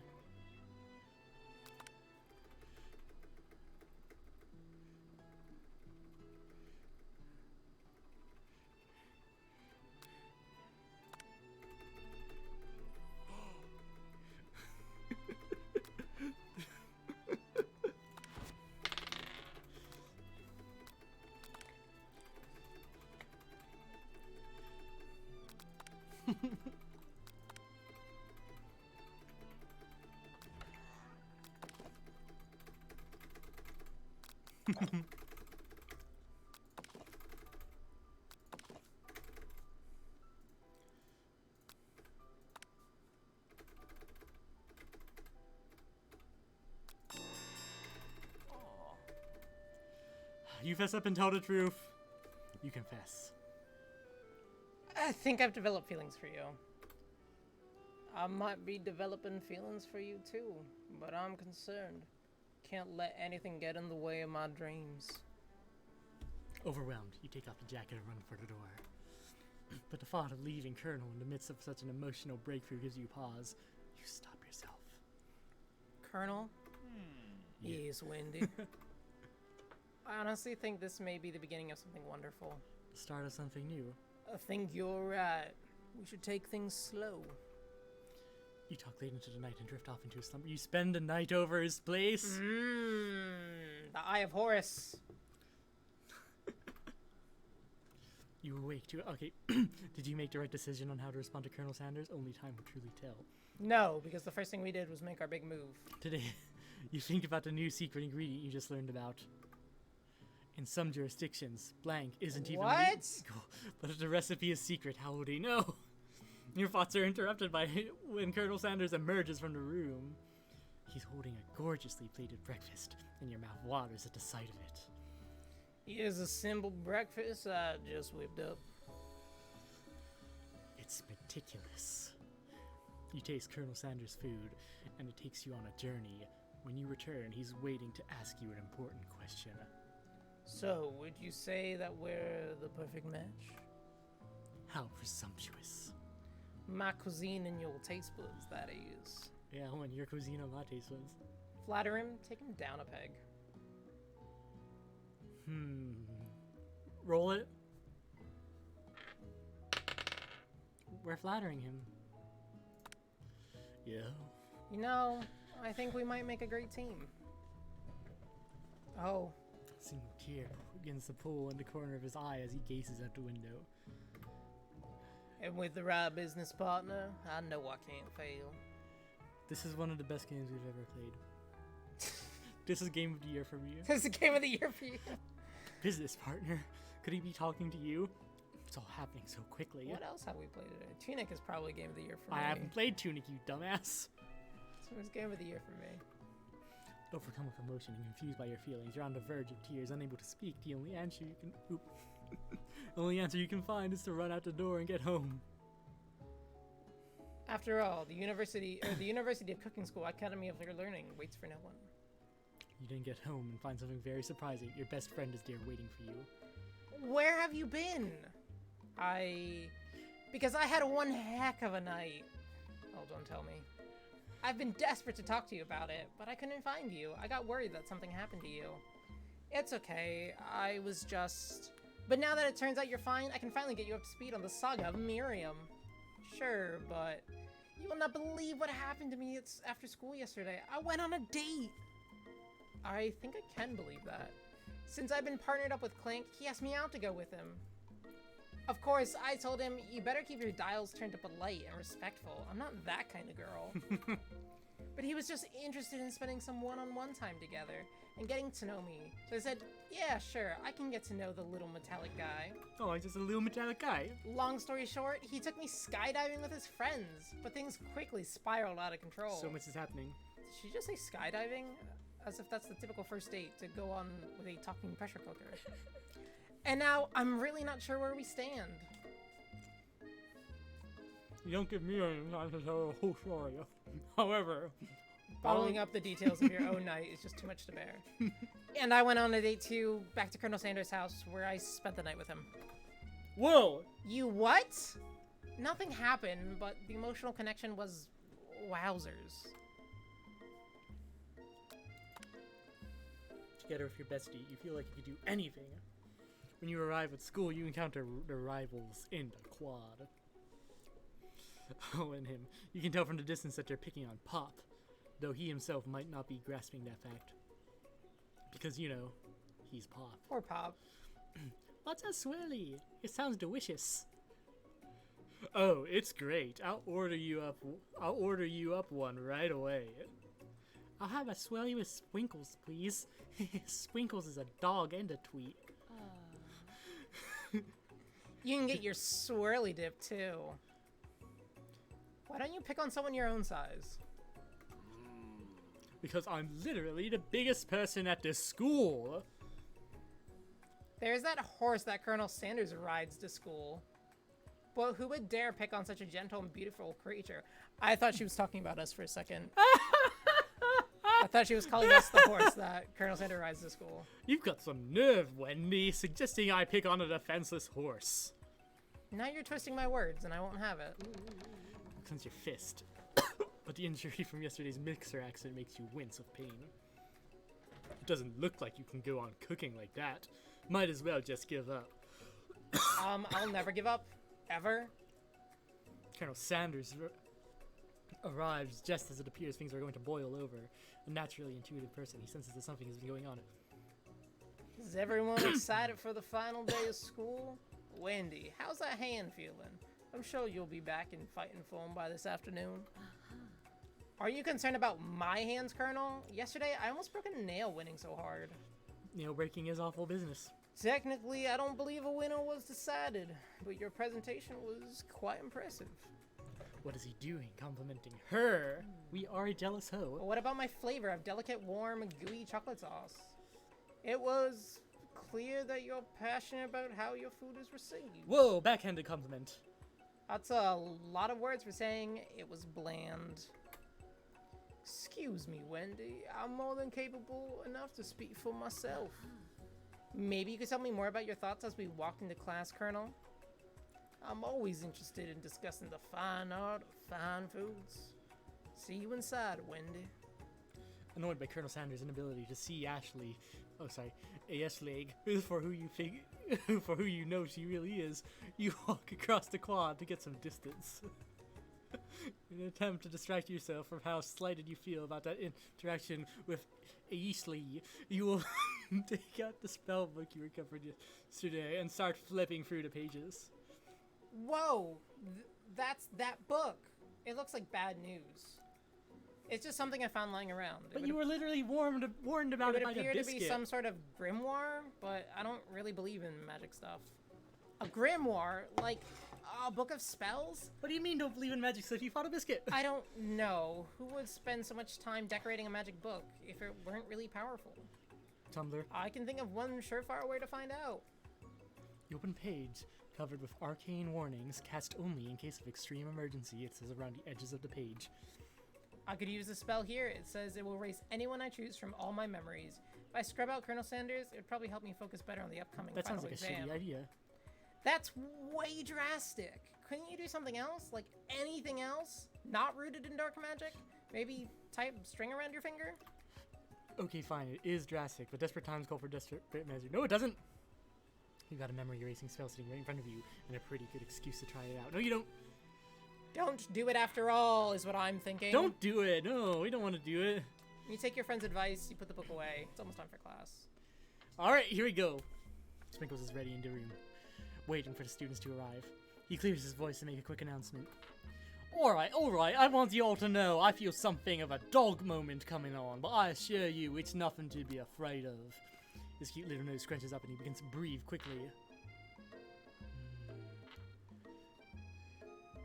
Give him the snack. You reach into your backpack and grab some homework from last semester that you forgot to turn in.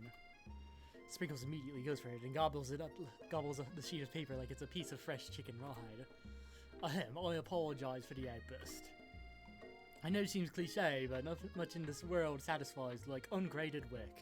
My, Wendy, were you studying something with cinnamon? I have been sitting in one of the lecture series around the art of cake baking. How insightful. This actually brings up an important point. Thank you, Wendy, for reminding me to duel out this indispensable bit of wisdom. You see... But before he can go any further, Miriam's love drama spills over into the class. But Sprinkles is interrupted by whirs and sparks coming from the back of the room. I told you to save it for after class. You think I wanted to be thrown from a plane strapped to a stranger? Miriam and Clank appear to be arguing, but you still haven't learned to speak Clank's language of mechanical noises. But no, you had to show off to your cool kid friends Jeff and Joan. J&J forever. Watch us form a triangle in midair as we descend. Triangles are the strongest shape, don't you know? Yeah, well, that doesn't make a great date. Then take Jeff and Joan with you. You can all hold hands as you pedal down the mountain or off a cliff for all I care.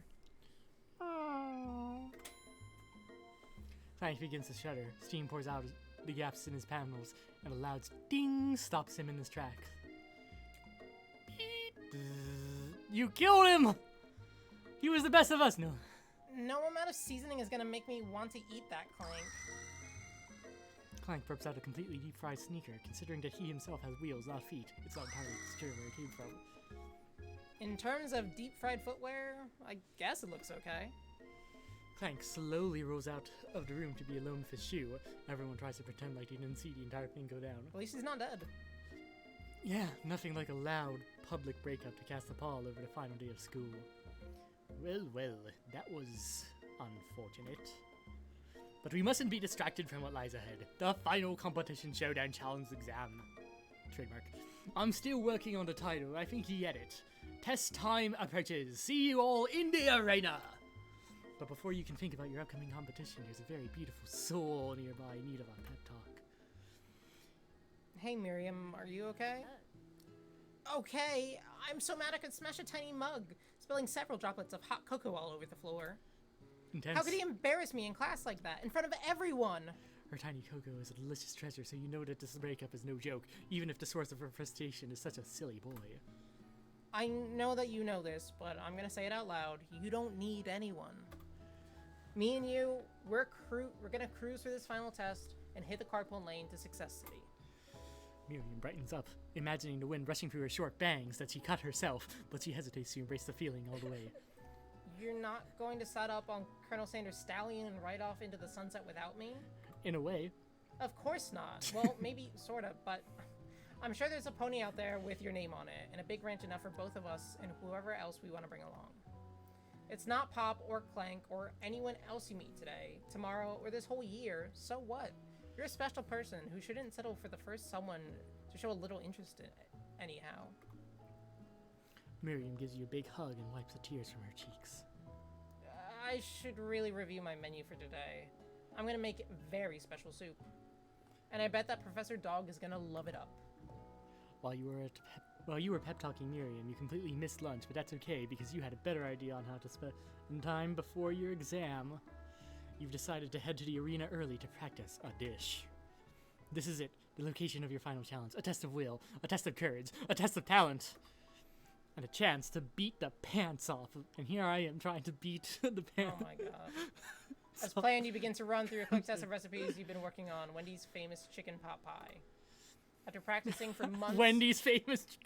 making this dish comes second nature to you, and you're able to quickly get a fresh pot pie in the oven. But as soon as you do, The cram session is interrupted by Colonel Sanders. And here I am trying to find a session to cram something into Colonel Sanders. Wendy, what are you doing here?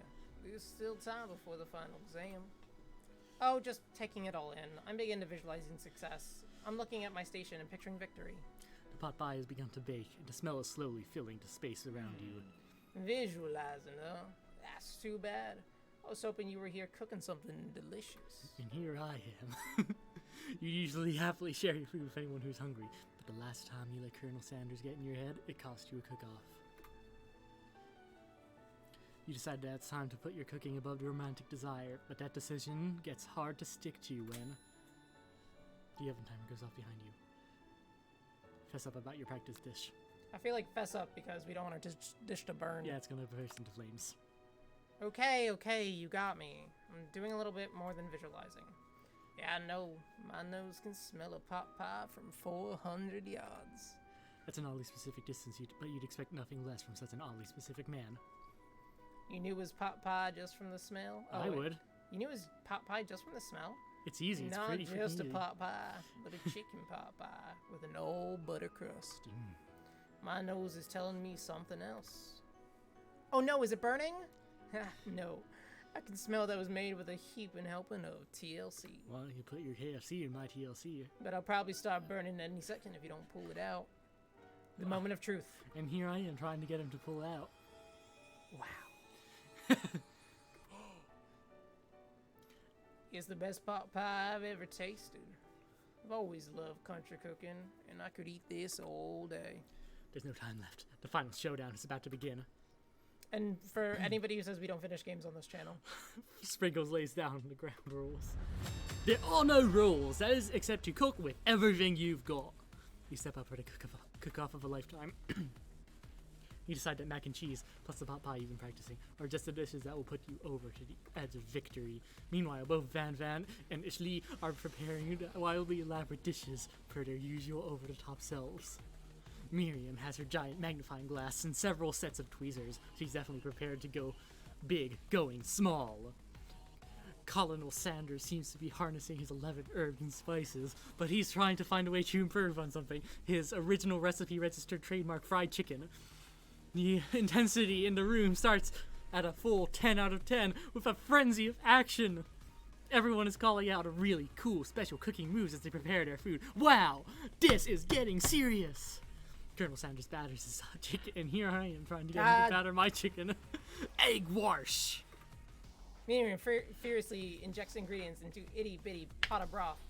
Best friend Bastard Blaster. And here I am. Van flexes his pectorals as he chops open a sea urchin. Let's rock and roid. What? Ashley scoops her pastries off the tray with lightning speed. Shallow personality spatula. Even Clank gets in on it. 5 dial pressure point chicken cooking technique. Wait, when did Clank learn to speak English? It's a singularity, as was foretold. We mustn't let it happen, or the appliance uprising will take us all. Self-destruct. Denman quickly unplugs Clank and rolls him out the back door of the arena. As you frantically prepare your dish, you notice, Ashley has her spellbook out. Is he going to use some dark magic to turn the tide? You've got a book of your own, and you're desperate not to see her win another battle. Should you take this opportunity to fight magic with magic, even if it's almost certainly the evil magic? Alright, hear me out. No. Remember that episode of SpongeBob where he had to fight Neptune? We're not doing evil magic. No, we have to do it. If we just make one. Yeah. Yeah. So we're it's not the one Krabby Patty roll, made with love. So do we're it the doing hard way. Do it the hard way. Who needs magic when you've got passion? I'm gonna do it the hard way. Colonel Sanders sees that you've chosen to win on your own terms, and he gives you a subtle wink from across the room. I believe in you, Wendy. Miriam notices too. And I've always believed in you, Wendy, since we were little kids, because I'm your best friend forever. You turn to notice Miriam is at your station, cheering for you. Miriam, what about your dish? If you're cheering, who's cooking? Tiny food, short cook time. I'm already done, so I thought I'd help you. Oh, that's sweet, but... Miriam tosses a handful of spices directly into your boiling noodles. It's the secret ingredient! No! However, she doesn't know that you lied and the ingredient was made up. And where in the world did she get Eye of Newt from? The boiling pot explodes, sending Miriam flying backwards. The watery noodles begin to swirl in the air, bubbling into a dark cloud that thickens and congeals before your very eyes. Here's I, Steve, the spork monster. Steve, wait, what happened to Borko? You're not here to battle me, are you? We spork monsters are many. I think Barco had a day off, but you have conjured Steve, and I hate to battle, so I'd say you're doing pretty alright. Oh hey, you're in the middle of cooking competition. I love this stuff. It's better than TV. You crazy kids and your culinary skills really impress me. Mind if I hang out? I'm sorry, Steve, but I'm kind of in the middle of something. Do you mind? Steve, the spork monster, notices that you got a big grimoire stashed beneath your cooking station. I see what you're up to, crisscrossing some magical items and accidentally summoned me, huh? Yeah, you guessed it, sort of. If you're here, would you mind tossing me some fresh noodles in a pot of salted water? I'd love to. I've always wanted to be top chef, actually. You know, when I was just a little spork pup back in the old country. You feel spork monster winding up to tell a very long and involved story. You don't know exactly where they came from, but it seems they were probably lonely there. Actually, you know what? Maybe you should watch from the stands. I really need to focus on the competition. I understand. It's kind of like that time from monster school that I'd fallen asleep during the scare tactics class, and when I woke up, you cast a serious stare at Steve, and he takes the hint. Never mind. I'll talk to you later. Goodbye. Good luck. Having suffered this huge setback, you don't know how you could ever win. We're gonna summon extra power from deep down within ourselves. Ah! I can do this. I have what it takes. I came here to win. Your hair turns mac and cheese orange as culinary energy flows through your body. My heart is pure. My hands are steady. My taste buds have been preparing for their entire lives for... Yes, Wendy, you're the chosen one. You'll avenge me. The power you've been summoning immediately fades back out. You interrupted my inspiring monologue. Sorry. My heart is pure. My hands are steady. My taste buds have been preparing their entire lives for this moment. I will show the world my cookery. You begin to levitate off the ground. Energy courses through your body. You know, with this power, you can do anything. Except turn back time, which would be super useful because while you were powering up, the chicken pot pie overcooked in the oven and can't be served. But don't worry, dear Wendy. You may have suffered some setbacks, but all is not lost. Impressed with your fortitude, Colonel Sanders decides that you have earned his support. I've been watching you today, and I must say I'm truly impressed. You've been thinking on your feet and rolling with the punches. He steps up to your station and stands right beside you. I'm here to help. All you've managed to make is mac and cheese, and the time is almost up, so you're going to need it. But Colonel Sanders, what about the test? What will happen to you? What about the rules? Follow. Oh. Following the rules has never been my This thing. is so intense. I follow my heart. What a guy. Colonel Sanders unfolds a delicate white towel to reveal the most delicious fried chicken tenders you've ever laid your eyes on. And besides, sometimes unexpected combinations can have surprising effects that surpass their individual efforts. Are you suggesting if we combine forces, we can form the perfect food union? Time's up, students!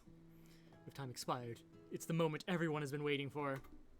You must now prepare to present your dishes. A handful of students stand tall, but the class seems incomplete. It seems we're missing some students. Pop, clank. From off screen, you hear pure and innocent giggle that could only come from one student. I'm flying! It sounds like it's coming from that broom closet over there. Miriam, would you mind? Inside of the closet, you see Pop, hanging on a broom hook by the elastic of his underpants. Aww. Pop, get down from there right now! Let me guess, did Van have something to do with this? When someone asks for a wedgie, who am I to refuse? I thought a wedgie was a salad. It looks like Pop is eliminated from the challenge, seeing as how he didn't cook anything. I can't feel my legs, may I be excused? Sure. You kids and your pranks, I must say, it's not the worst prank in UCAL history, but it's not exactly yearbook material.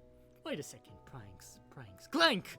Where did that pressure cooker roll off to? You wait to hear a signature word beep or other onomatopoeia, but there's none. Somehow he must have gotten unplugged, I guess. We'll have to figure that out later. There leaves only 4 remaining students. Please collect your final project. Yes, it has been a long semester. It's been 3 fucking days. Wow, 3 whole days. But after days of hard work, the time has come for me to eat. Miriam, please step forward. Now describe your dish. I've made tender udon noodles in savory soup. It looks more like noodle. My word! It's so delicate. Is that a teeny tiny naratamaki? I spy afloat inside this itsy bitsy bowl. Yes, Chef. Please, call me Sprinkles. Chef is my father's name. Yes, Sprinkles. And some green tea made from baby tea leaves that I picked myself. Sprinkles carefully sniffs around the dish before opening his mouth and letting just the tip of his pink dog tongue dip into the bowl. Hot. Sublime! Would anyone else like a taste? Oh, come on, I'm not one of those dogs who doesn't floss. I even have a really cute electric toothbrush for dogs. Fine, I'll enjoy it all myself. And in a flash, the entire meal has been devoured. Not that it took too much, it was less than a thimble's worth of soup. A+, rarely do I taste a dish with as much love poured into it as yours. Let's go! You think she will beat us? I hope so. Miriam's the best of us. Miriam is overjoyed. She gives you a huge hug. Thank you, Wendy, for helping me believe in myself. Van, you're up. Now describe your dish. I made uni soup. Wow, uni over smooth egg custard in an axe-hewn earthen shell, topped with caviar. Did you skewer one type of urchin with spines from a second, different colored type of urchin? Yes, Sprinkles. A bit much, don't you think? That's exactly why I did it. A bit much is my kind of brand. Doesn't it look cool? That's Jonah's He's just like brand. me. I was gonna say, this guy's so Jonah. Sprinkles leads into sniff uni, but he can't get his nose close enough on account of the spikes. Ouch! He begins to paw at it erratically, causing a bit of the custard to slosh out. Woof woof. Please, be gentle with my cuisine. Finally, Sprinkles goes all in, tongue first. Wow. But he can't get past the whole needles. He reels back with his tongue, poked and prodded. Yield! My tongue! The professor appears to have an allergic reaction to the sting. Oh no. He's killing somebody else! I can't believe this! He keeps poking my tongue! Disqualified! A stunning turn of events. Who would have thought that serving food in a bowl made of needles could make it difficult to eat? Dejected, Van does not go gentle into the night. Disqualified! For glamour! Don't discount simplicity! This isn't the last you've heard of me! Before forcing us to endure his swollen tongue for another minute. And here I am trying to get Colonel Sanders' tongue to swell me up. I know, yes, I'm a dog and I drink milk, get over it. Sometimes it helps to calm my agitated tongue. Is your dad picking you up? Yep. Okay, good. Text him soon. Next student! Ishley, it's time to step up. Oi! Orsley! Orsley!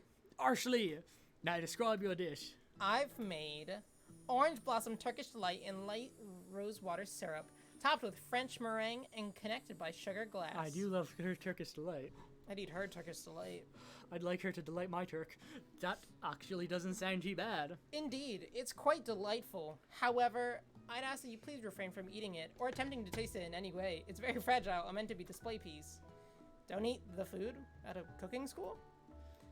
Got toast in yours or something, Wendy? I told you, it's a display piece.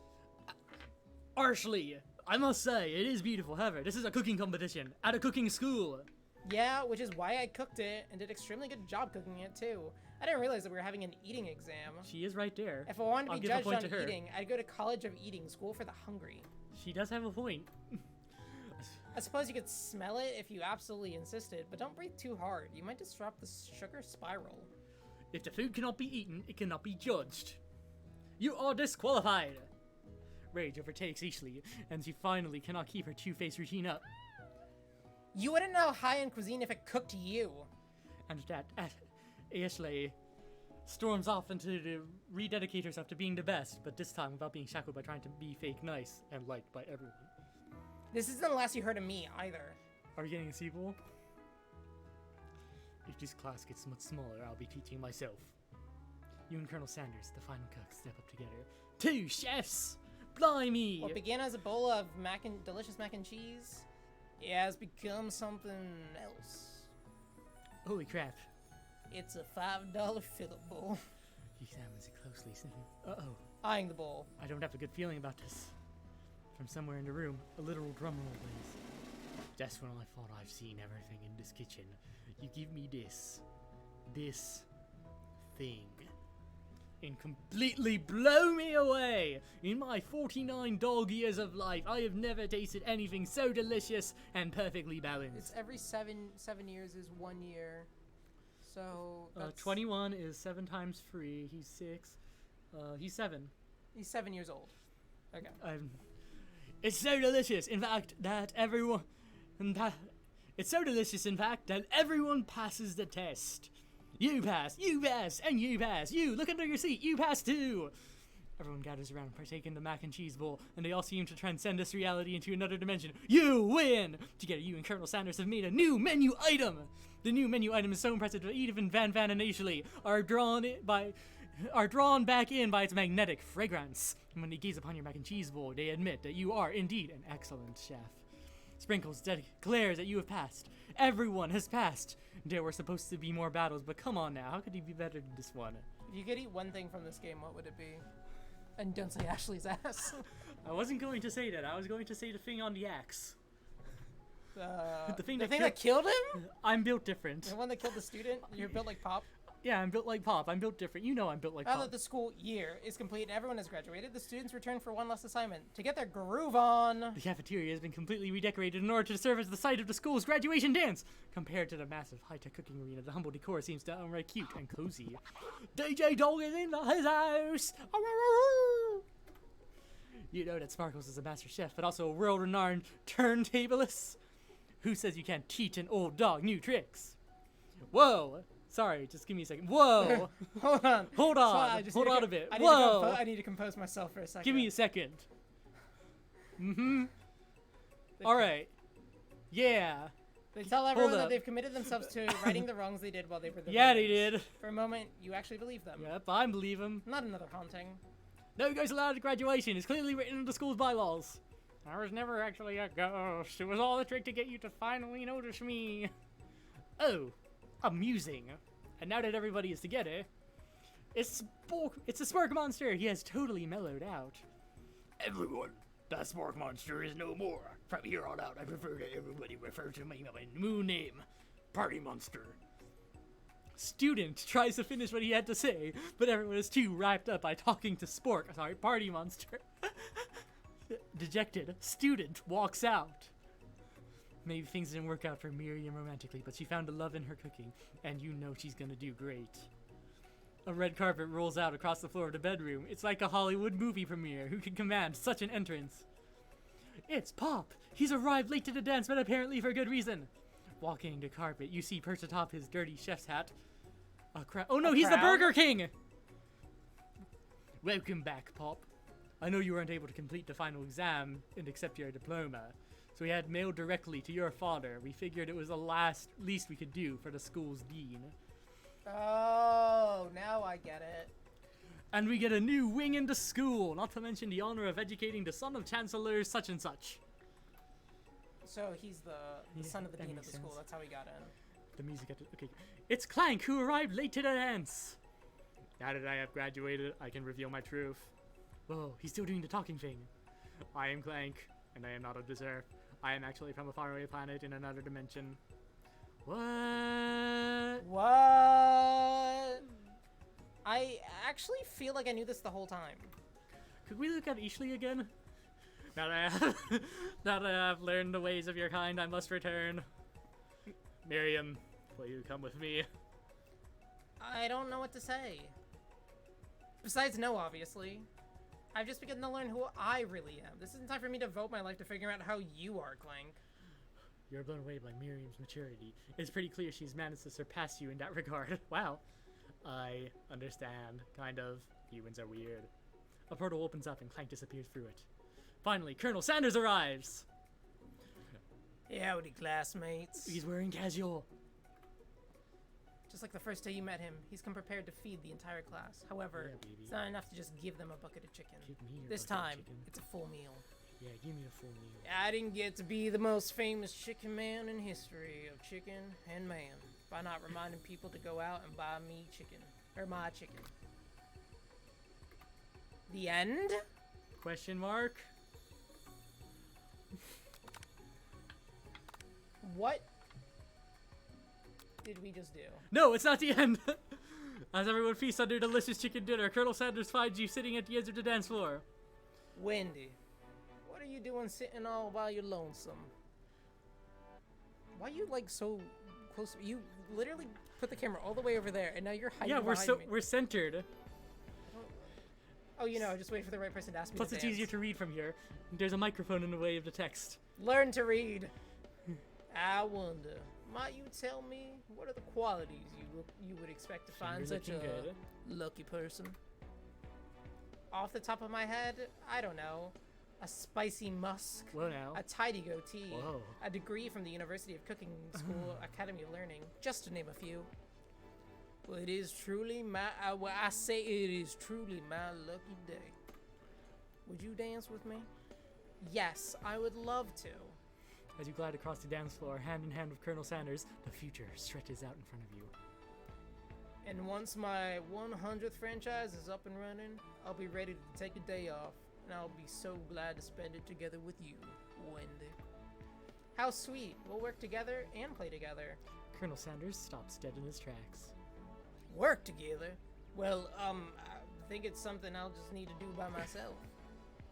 But who will help you run your restaurants? I don't believe I need help. Besides, based on your time at school here, do you really think running restaurant is the best path forward?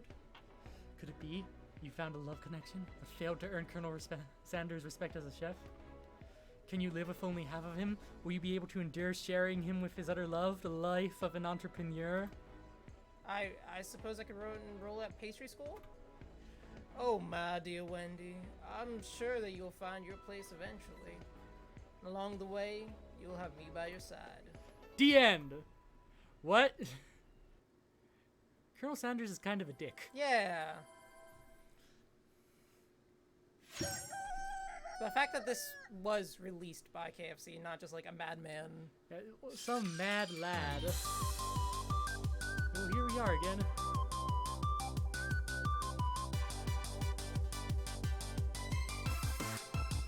That was one of the... I don't think it's Game of the Year anymore. I think it's Game of our stream. Have we ever played a better game than this? No, we have not. Almost certainly.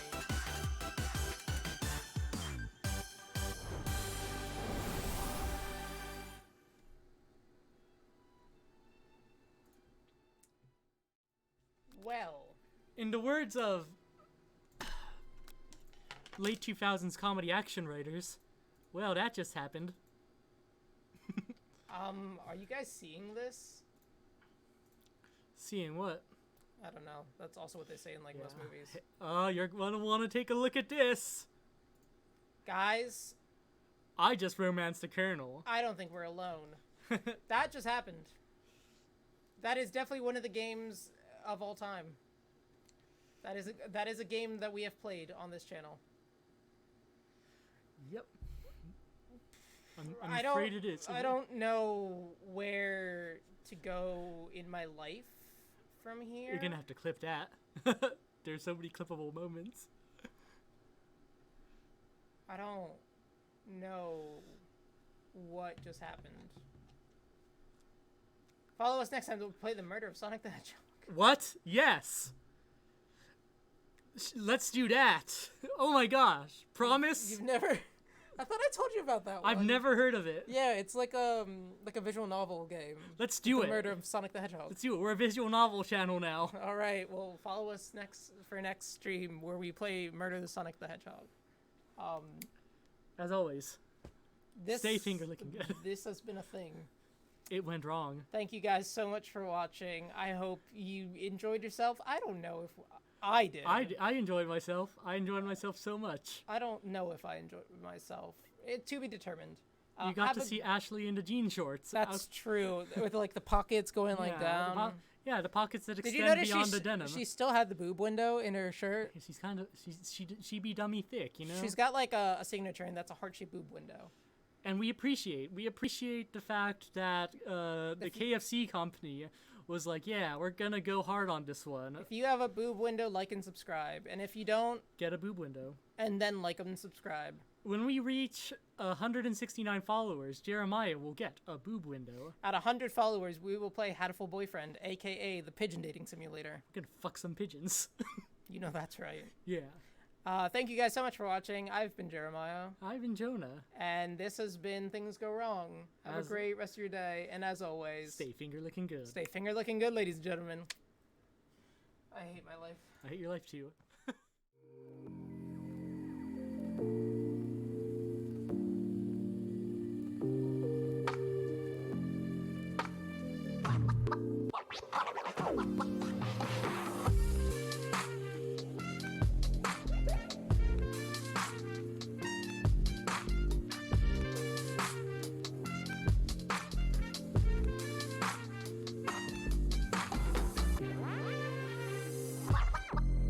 Oh.